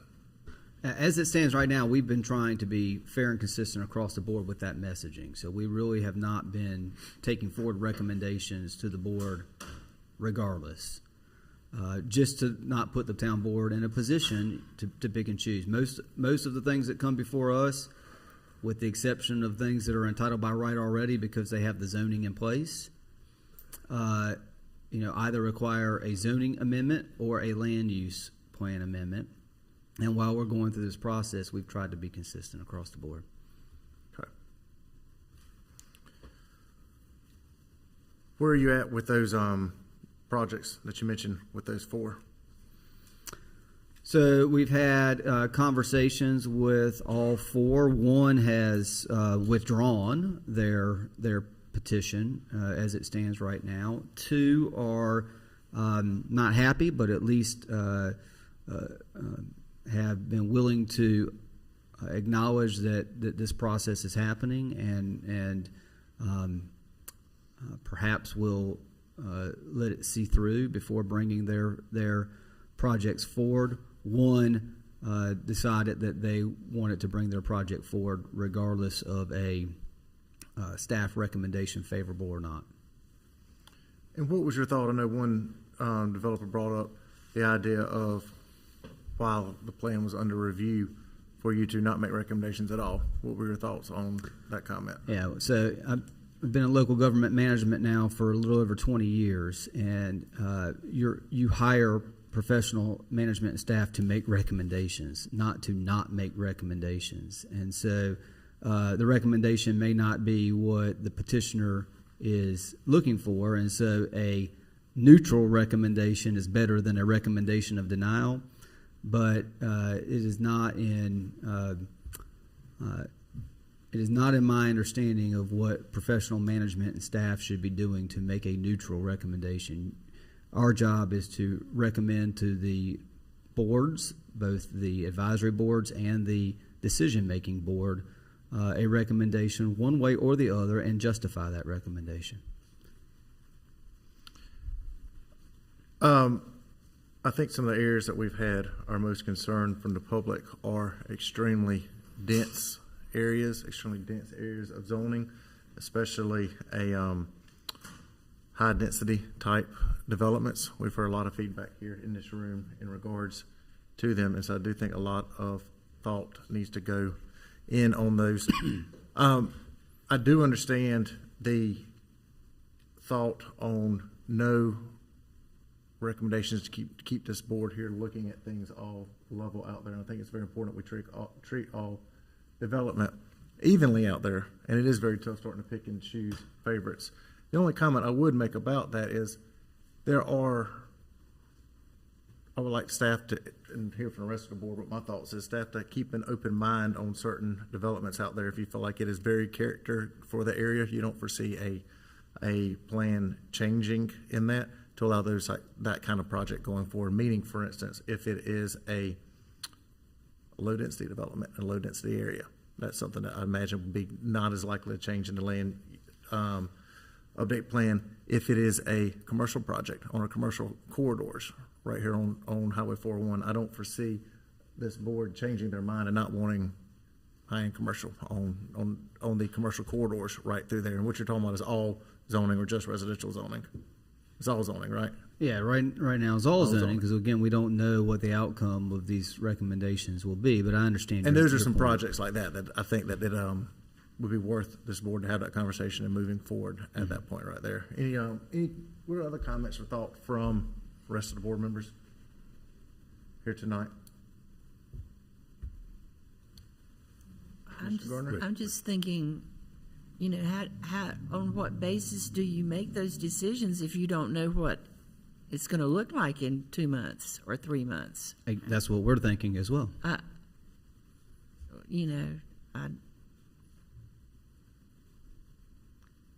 course, I'm not a builder or a developer. That just came through my mind. You know, if you're going to be making those judgments, on what basis are you going to make them if you're not clear on what our development ordinances are going to be in 3 months? Well, there's not only the development ordinances, but the bigger issue is the vision for development, sure, and how it aligns with our current and future infrastructure availability. And we know that in the future we're going to have that resolved, but currently we've got challenges. When we did this before, we weren't going at breakneck speed with That's correct. building and development in this community, so that wasn't as much of an issue. But you know, at the pace we've been going, 3 months I'm sure seems a long time to those in that industry that are you know, had projects they wanted to put forth. But I just can't. I just think it just seems it would be difficult to make decisions like that if you didn't know exactly on what basis you were making them. Yep. I agree with that. I also think that perception is sometimes the reality, and I don't want folks to think that you are picking certain things to bring to us and not picking their project. So I think for right now, maybe until we get that locked down, that I'm in agreement with you that we just hold all of them. Now, Manager, let me make sure clarification what you said right there. Projects may still come forward here that staff's going to hold on recommendation. Not going to be recommendation and approval until our plans are updated. There may be some proposals that come forward to this board, and that's what she was talking about. Right. You're holding them back. So we're not holding You're them not back. holding them, The right. developer can choose. You're just giving them you're telling them that they may not like. What we're telling them is we cannot recommend favorably. Therefore, we are recommending a denial if they choose to carry it forward until this process has seen its way through to completion. All right, thank you. And so if a developer decides that they do wish to carry it forward, our recommendation, what we've been communicating to them is our recommendation would be denial. And then the town board would have to decide, do you agree with the recommendation given what we've discussed tonight, or do you want to do something other than that? And then what does that scenario create for the town? Mr. Mayor, just my comment would be is anytime you go through a period of transition, and that sounds like what we're getting into, a few months of transition from our current land use plan to maybe a more revised land use plan, there's going to be some bumps in the road. And I think we have to just expect that, because I think Commissioner Gardner put it out there, I think pretty clearly, is that we don't want to make a mistake and jump into something and approve something that 3 months from now we look at and say that doesn't match at all the direction that we're going in. Mm-hmm. And on top of that, I don't know, I know you used the word pump the brakes a while ago, but we're riding with our foot mighty close to the brake with this new utility allocation policy. So again, we want to be very careful as we move forward. We do know that we're working on plans to address water and wastewater as we go down the road. But until we get a clearer picture of that, we also need to be careful from that end of how we develop and what we approve. So I personally, I hate it when people invest time and effort to be put on hold for a few months. It's never pleasant, but it is a time of transition. And I think for us to make mistakes by hurrying on through and doing things when we may be completely changing what we're looking at a certain area in our zoning districts and our planning districts and what we're going to do. I have no problem with us pumping the brakes, as you put it, and especially in light of the utility issues. I just don't want us to make mistakes and prove things that we probably might not need to approve or might need to be tweaked some to meet whatever this board decides we need to move forward on.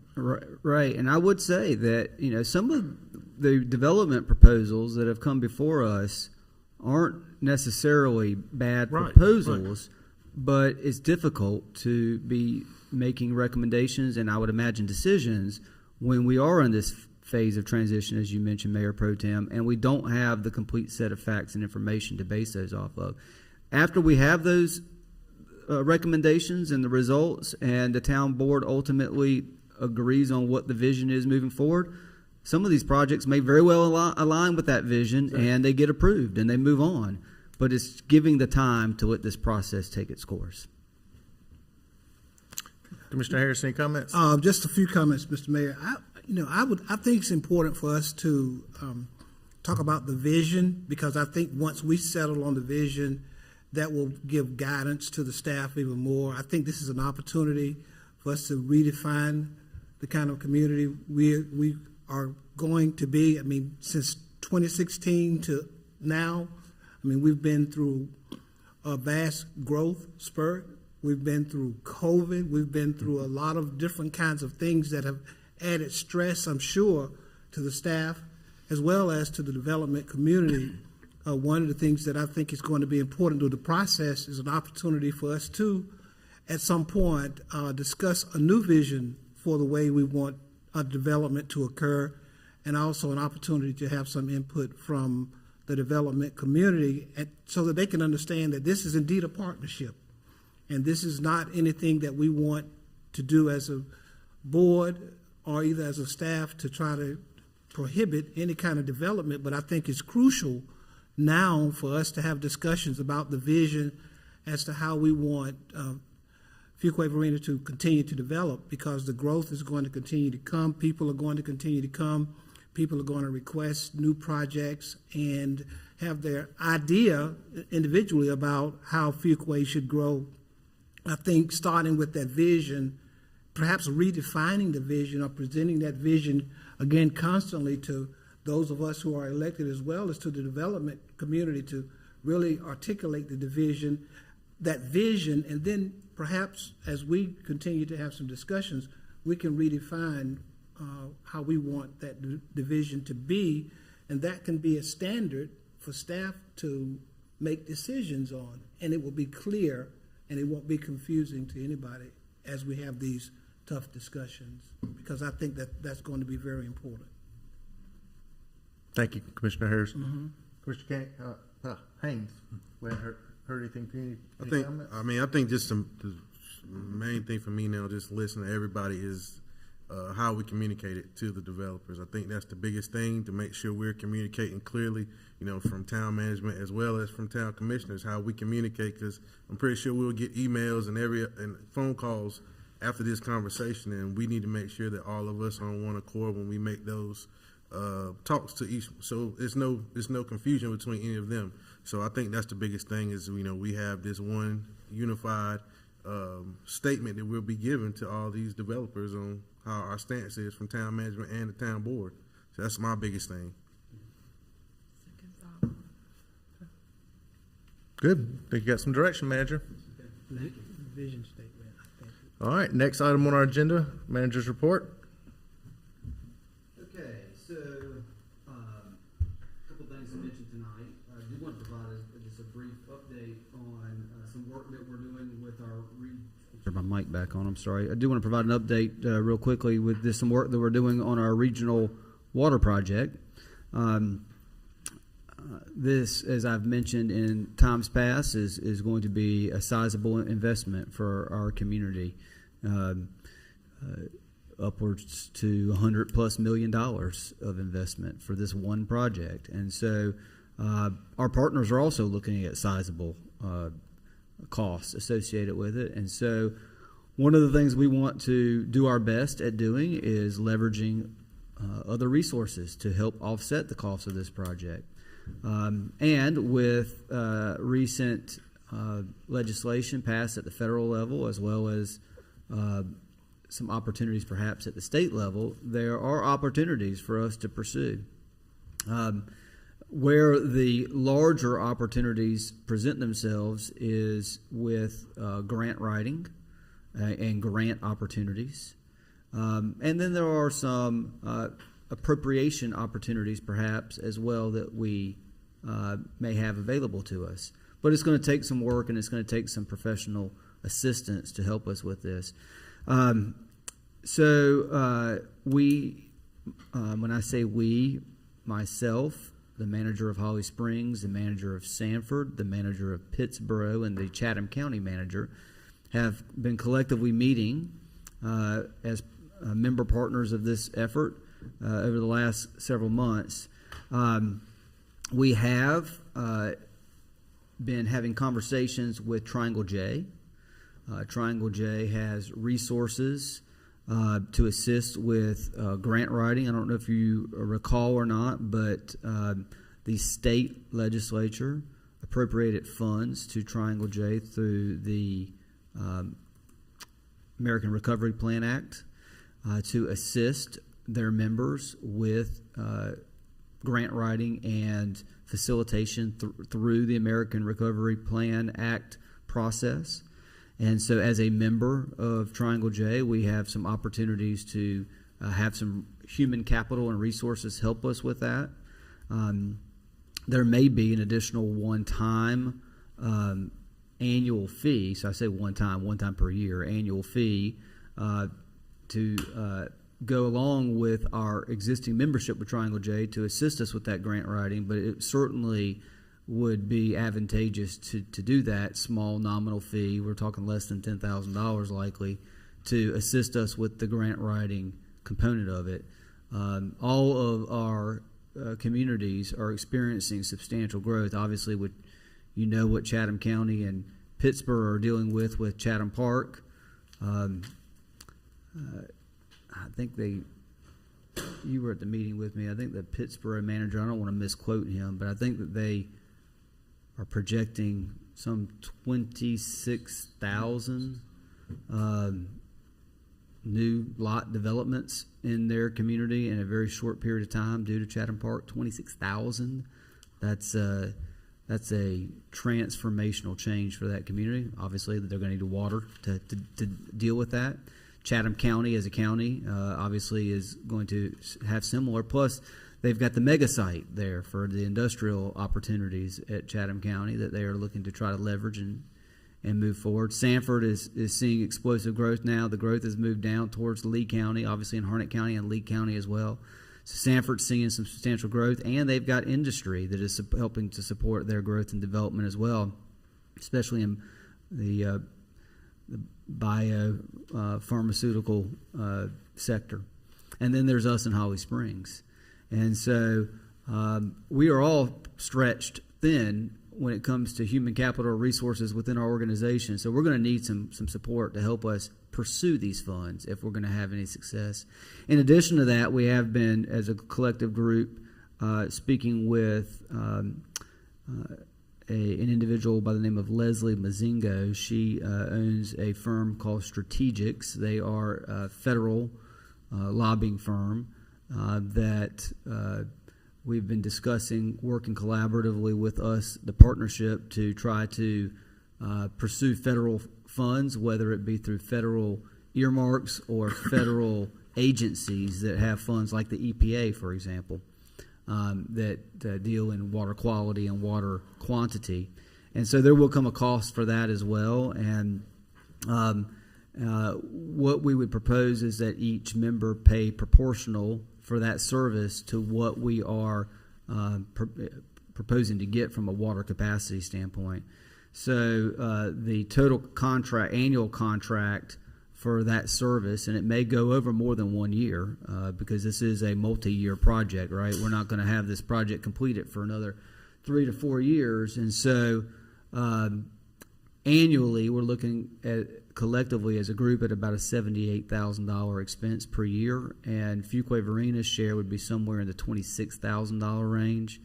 I would advise that is a small amount to pay for a service that could yield millions of dollars, not a guarantee, but could yield millions in return to go against the hundreds of millions that we are looking at potentially having to incur in debt on this project.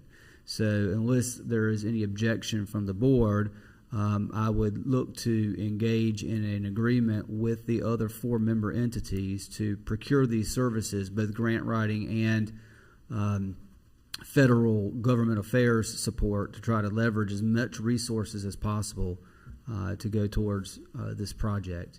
And I would say that these funds certainly can be identified within our budgetary process. Any questions from the board about that?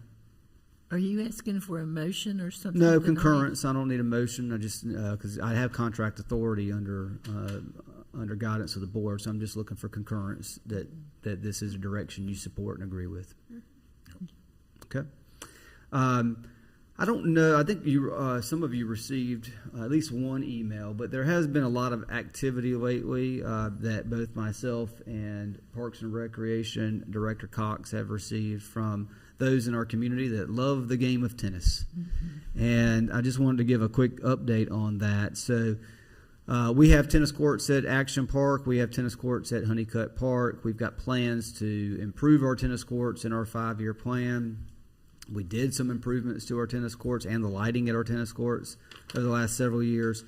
Prior to the rebuild of Fuquay-Varina High School, we used to have a joint use agreement with the school system, with community schools and the high school, to utilize the tennis court for our community, to utilize the tennis courts at the high school, and we utilize it for programming as well at the high school.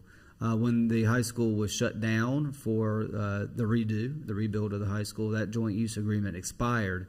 And so we are actively working right now with the Wake County Public School System to get a joint use agreement that we feel is fair, drafted so that we can bring one before this town board to consider. We're not just looking at joint use on the tennis courts at Fuquay-Varina High School, but we're also looking at joint use on the tennis courts at Willow Spring High School to try to provide some balance across our community. I want to share that with you because you may continue to get questions or emails about this. We don't control how the schools and the school system use their facilities. We have to ask for the opportunity to use those facilities, and we have to agree to some joint use standard for those facilities, and that takes time, unfortunately. And we've been trying to convey that message to the members of our community that are very passionate about tennis. We'll continue to share that with them. We are making progress on it, and I wanted to make sure the town board was aware of that. We hope to have something in the next several months to be able to bring before you for your consideration. But we don't control the pace here. That's controlled by the Wake County Public School System right now. But they are our partners. They are working with us. They see the value for them, I believe, and they see the value for us. And so we think we're going to have something to bring before you for consideration in the not-so-distant future. I did, in the correspondence we received, I did wonder if we could have, or if we do have, some kind of sign-up. I liked something one of the people said about being able to reserve a court. Well, there's a management issue with that. I mean, there's an administration process that goes with that, which is challenging. And secondly, we've tried to, for the fairness of all citizens, have it sort of available as open courts when we are not programming it for our own programmatic needs. And we have, during COVID, we ramped up our programming for the tennis courts, and that didn't necessarily align with some vision in the community, and so we are, I think we make a big dent in that when we are able to hopefully work out a deal to get these other tennis courts online. Mm-hmm. We've also been encouraging those that have given feedback and input to us to participate and be involved in the master planning process for Hilltop, Needmore Town Park and Preserve. Perhaps there's an opportunity for more tennis courts if that is really a strong preference in our community out in that area as we think about how we want to develop that in the future. The feedback would be helpful to us to understand that. And Commissioner Gardner, I'll add to that the feedback that we've gotten from the tennis players of, I guess, the most in-demand times that they would like to play tennis informally on a recreational basis happen to also be the times that those courts are actively in use by town programming because our tennis lessons have really taken off in popularity through COVID. So that is something that the only answer to that, if you want to play when the courts are in use by programs, is to either play at a different time if you've got the availability to do that as a tennis player, or by adding additional capacity, hence our efforts to negotiate a joint use agreement. The school system staff have been very helpful and supportive of working through that effort. It's just, as you can imagine, this isn't the only thing on their list, and so we're working through with them collaboratively to come forward with something we can recommend in the coming months. Sounded like things had really changed since my girls were in high school and playing tennis, and the high school tennis teams would play at the high school and at Action Park and at Bentwins because everybody didn't have lights, and so maybe it's time to kind of bring everybody together and talk about tennis. I don't know. Yeah. No. Some of those other resources that are not just town. Mm-hmm. To maybe these tennis people want to get people together and talk about it. I don't know. Yeah. Seems like they're could still be some opportunities there. That's right. I do want to report that we are still making progress and advancing the ball, no pun intended, from our previous conversation on the police chief search process. And I hope to be able to share some news in the coming weeks on that with the board and ultimately with the community. We are getting ready. We are actually in the process of embarking on development of the fiscal year 23 budget as well as the fiscal year 5-year plan. And as we think about the cost to provide service, we also have to give consideration to the services that we pay for.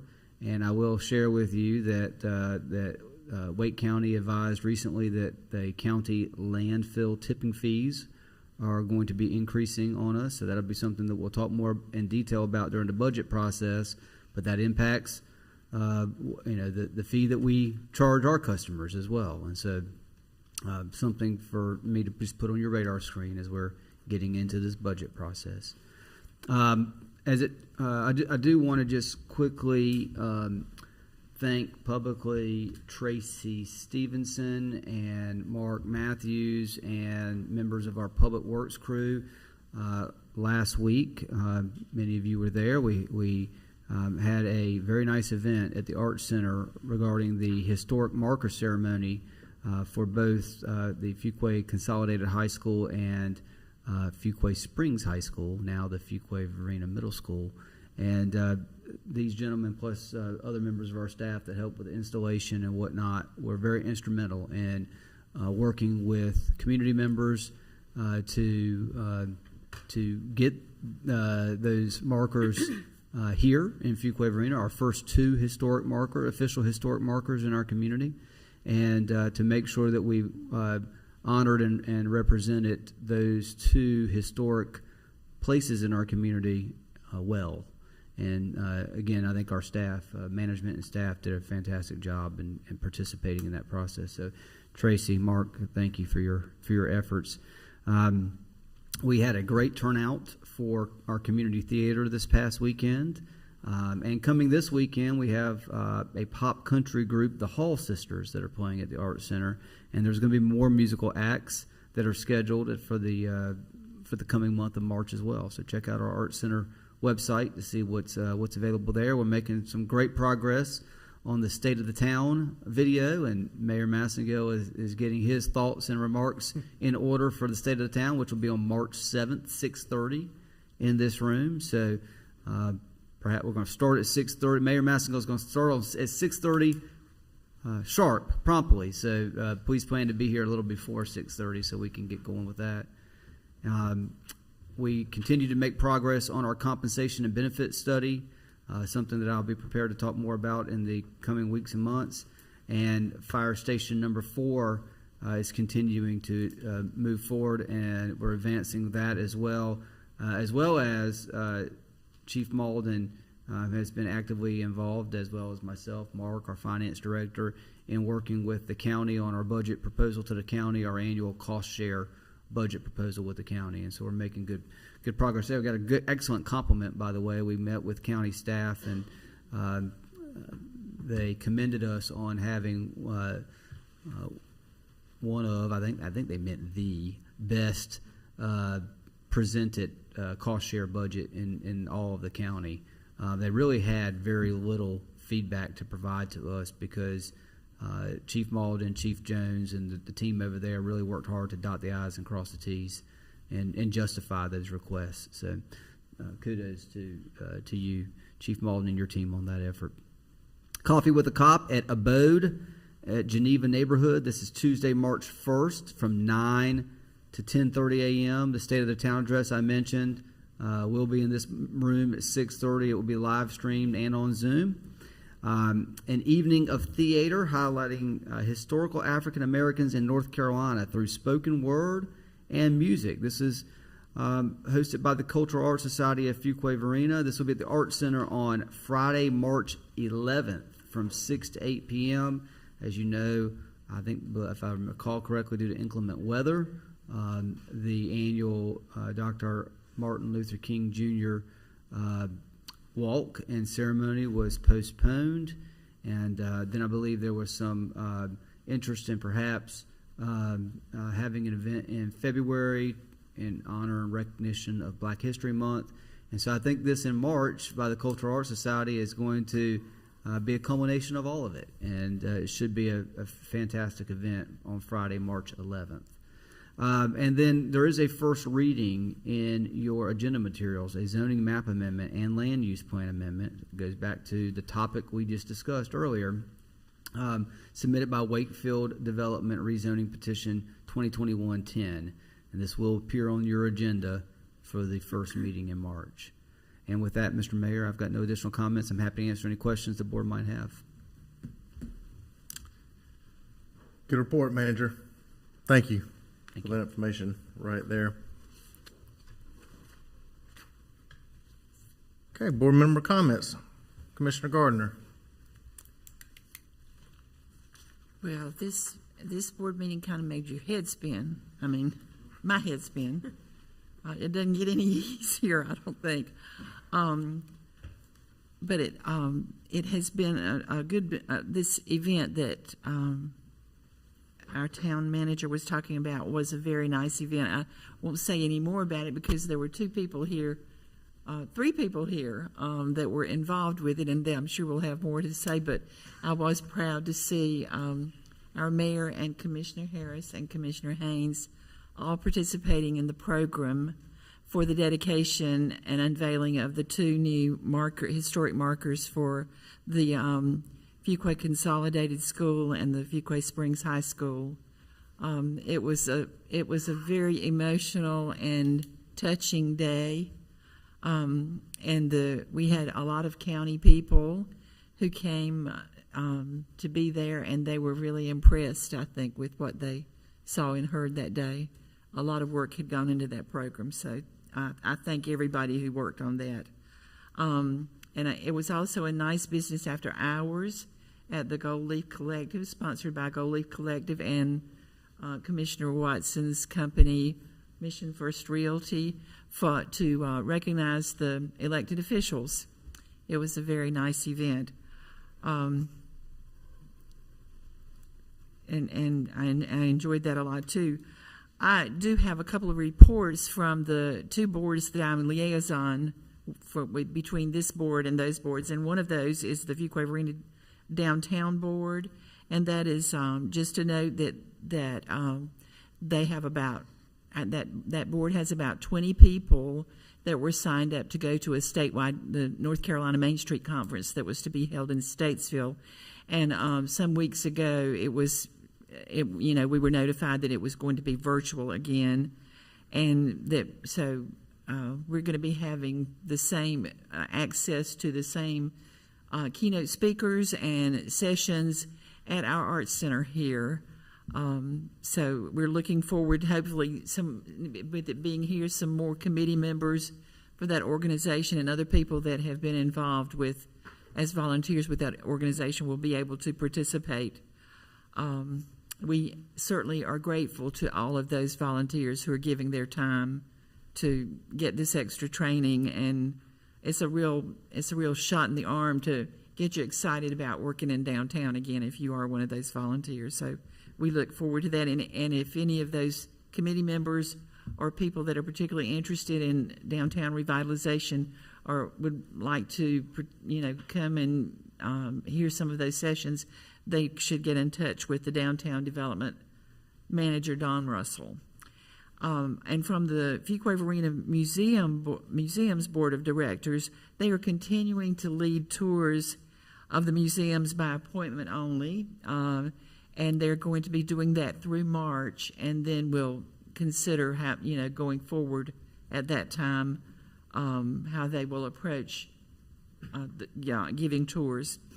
They are planning toward their annual Heritage Day, which will be held on Saturday, May 5th, and hoping that can be an in-person event instead of not having it or either having something virtual. And they're coordinating an open house with our museums here in Fuquay on a Sunday in the spring in conjunction with Wake County's Historic Preservation Annual Meeting, which will be held at our Arts Center. So the museums are getting geared up again and hoping that things will be returning to a new normal for sharing the history of Fuquay-Varina with interested people. Thank you. Thank you, Commissioner Garner, for those reports. And as you and me discussed, we were disappointed that Main Street Conference is moved to virtual, but we've got some good ideas and good plans, and we're going to make the best out of it. We're going to try to make lemonade out of those lemons. That's right, and especially with everything that's been freeing up here recently in the state, and thought hopefully that will be back on next year. We were disappointed when it was moved to virtual. But thank you for those updates. Commissioner Harris, any comments? I just want to echo what was said earlier in regards to the historic marker ceremony. I thought it was a great event, and especially town staff, I thought they were very supportive.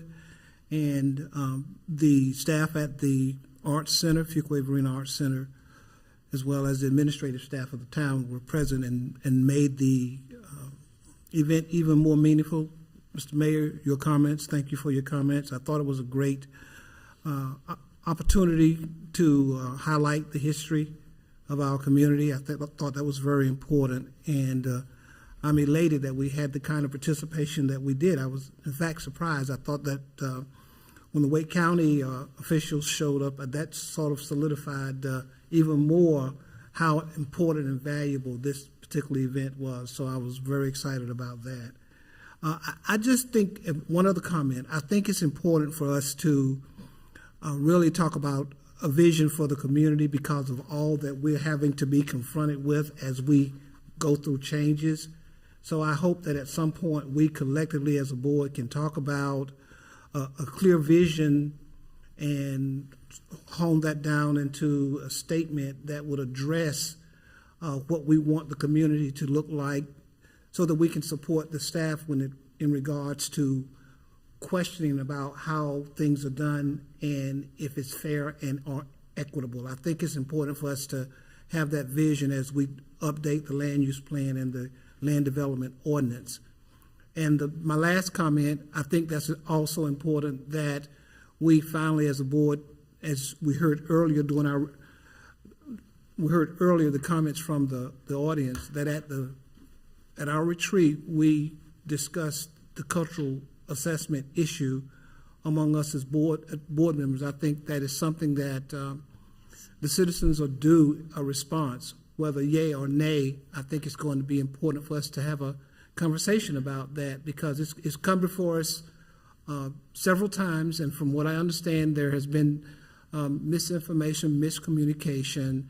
I heard tonight that there have been meetings with my fellow commissioners, and I don't know what those conversations were about, but obviously there's an expectation that there'll be some follow-through on those kinds of discussions. So I think it would be important for us, if we can as a board, to come together and to finally have a discussion about how we want to proceed with doing a cultural assessment or not doing a cultural assessment. I think that's going to be important for us. And I believe the community wants to hear one way or the other what we propose to do about this particular issue, because it's kind of hard to justify in one respect why we haven't done anything in regards to responding to this particular issue. So I just encourage us as a board to have those kinds of discussions. Thank you, Mr. Mayor. Commissioners, thank you. And I think this board can have a discussion. I do believe the previous board did have a discussion on it, and a motion was made and nothing happened at that time, but this new board may have a different view. So it has been answered once, but not by the current board, by the previous board. All right. Commissioner Haynes, any comments? Sure. Let's see. The historical marker celebration was really, I thoroughly enjoyed that. Just being able to participate as on the program. Just seeing so many people that I grew up knowing, watching as a young kid, and now seeing them, and even from both schools, seeing how many influential people we now have in Fuquay-Varina who came out of both schools was just an amazing thing to watch. And just to hear the stories from all of them and all the different stories, that just, you're like, wow, they were talking about the no air conditioning, different things like that they went through. So that was just an amazing thing. I also want to give a shout out to Chief Morton and the police department. We had a gas leak about a week or two ago, and they were riding around with the red lights and everything else and notifying the community about what was going on and if they smelled any gas or anything and knew what was going on. So I definitely want to applaud them for their hard work and getting out there very fast, and even our town staff for making sure that got handled pretty fast. So I definitely thank all of y'all for doing that. Also, the sanitation. I hear so many times the sanitation where the sanitation rides back through some of the neighborhoods and make sure if somebody trash didn't get out the first time, they'll pick it up the next time. So I definitely thank them for doing that. That's just their showing how much they appreciate their jobs and how hard work they do. Definitely the Black History Program. I left from the Black History Program early at Fuquay-Varina High School, where I was honored as one of the citizens of something. I don't even know what it was. It really didn't matter to me, but they did an amazing job. The Black Student Union and the National Achievers did a wonderful job highlighting many people in the community and surrounding communities which was amazing. They did a great job, from steppers to dance to different things. So that was definitely well attended, and it was very nice, and the kids were very attentive. I'm happy to report that Meals on Wheels, hopefully, if nothing else changes with the numbers staying low, they will go back to congregate meals at the end of this month. So they're going to be doing a little bit different, where they'll be using local places to purchase their food from for food. So there might be local restaurants they'll be purchasing the food from to have the congregate meal. So that'll be a good thing as well. Also, I think since the last meeting, we went to the water treatment plant. That was a great experience. Enjoyed that. Very knowledgeable, seeing how high tech our water treatment plant facilities are. So we learned a lot on that. And I think, there will be a youth nutrition class and cooking class starting in March, with a collaboration between the 4-H North Carolina State Cooperative Extension and Wake County Government and Pontiac Community Center. So we'll be doing a youth nutrition class for 8 weeks. So that's going to be a good thing to help kids learn how to eat properly and make safe, nutritious meals that they can eat right after school, even if their parents are not there. The only thing I will say about historical marker that I've been getting beat up about is that we didn't let enough people know, because a lot of people have been reaching out to me saying we should have let them know more about it. That's the only thing, I guess, negative that came out of it, but we still had a great turnout. Outside of that, definitely thank our town staff for continuing to do such a great job every day. It was a good event. Thank you, Commissioner Haynes. Commissioner Watson, any further comments? I attended the marker dedication. It was a amazing event. We had many great speakers, singers. Mr. Trice stood up and he preached to us and got a standing ovation. It was a wonderful event. For those of you that did miss it, there is a link on our town website to WREL. They were there, and they did a great article on it. So if you did miss it, unfortunately, and you want to go back and find out more information about it or see the video that was played, it is on both WREL's website and then on the town's website. There is a link for it. As far as tonight, we had a lot of traffic and safety come up, which was good to see. I know that traffic is an ongoing conversation and something we hear about almost weekly, if not daily. So it was nice to see that we're getting some of those projects that had been put on hold, get them going. I'm sure we'll hear more about it as they do get going and those orange cones go out. But it'll be nice to see that. And then the sidewalks getting extended to both the high school and the middle school. Keep the kids out of the street and get the folks safely to where they need to go, whether it be downtown or to the schools. So those are great projects to see on the agenda and starting to move forward. So I was happy to see that tonight. Thank you, Commissioner Watson. Mayor Pro Tem. I don't have much to add tonight, Mr. Mayor, except to say I'm glad to be back. between knee surgery and back and forth to doctors and having COVID. I've missed a few things. I missed the marker celebration because all I've heard is nothing but great stuff. But I was with my surgeon during that time. But I think things are back to normal. Hopefully I'll start being seen at a few more events. I've managed to make a few. I do want to just take just a second as we applaud our staff for a job well done. Tonight when our engineering staff was presenting some of the contracts that they presented, how hard they worked to negotiate significant savings in just about every one of them. And I think that's just an example across the board of how our staff works, looking for grant money, looking for savings, just to try to save the taxpayers as many dollars as they can. So Matt, appreciate all you and your staff did to make that happen. And that's all I've got for this evening. Thank you, Mr. Mayor. Thank you. A few comments about a few items. One, Campo meeting in regards to Judd Parkway, South-Southwest, and sidewalk extensions. That's coming from Main Street on South Judd Parkway around to about Holland Road area. I mentioned previously the town applied for a grant. Anyway, Campo is one of the boards I sit on, and we approved that grant right here for that. And so that's a big sidewalk grant right there. About a half mile of sidewalk, isn't that right, Manager? This is, I'm not sure, but about $500,000 grant money. Yeah, $500,000 grant money, but roughly that on that distance around there, and so that's huge right there for additional sidewalks. We like it. We can bring back grants and do projects, Matt, so that's going to be another project for you to do. There you go. That's right. Thank y'all for board members that have attended several different events here recently in our community, between the Consolidated Schools Historic Markers, elected officials night, and a variety of other committees that y'all serve on behalf of this board. So thank y'all for doing that and continue to be involved. Next week is reading across America at some of the schools, and so some of you may be contacted already or will be contacted by some of the local schools to speak at. I know I'm speaking next week, or reading, not speaking, reading. I guess you read and you speak at the same time at Valentine School next week, and so I encourage y'all to stay involved in our community on that. We have our retreat next week. It's going to be a busy time with a variety of things that are on our retreat for next week. When will you be sending out information, agenda, time frame for board members to be there, Manager? I'll likely send it out towards the end of this week. Okay. And that'll be all day Thursday and Friday, and depart late Friday night or early Saturday morning. Correct.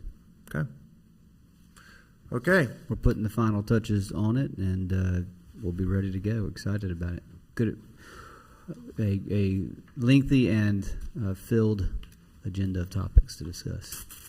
Okay. We have no closed session tonight? No closed session tonight. We will likely at a future meeting, obviously. We thought we were going to be prepared tonight for a few things to discuss, but we need to postpone that to a later meeting. Okay. Entertain a motion for adjournment. So moved. Second. All in favor say aye. Aye. Any opposed? Motion carries. Have a good evening.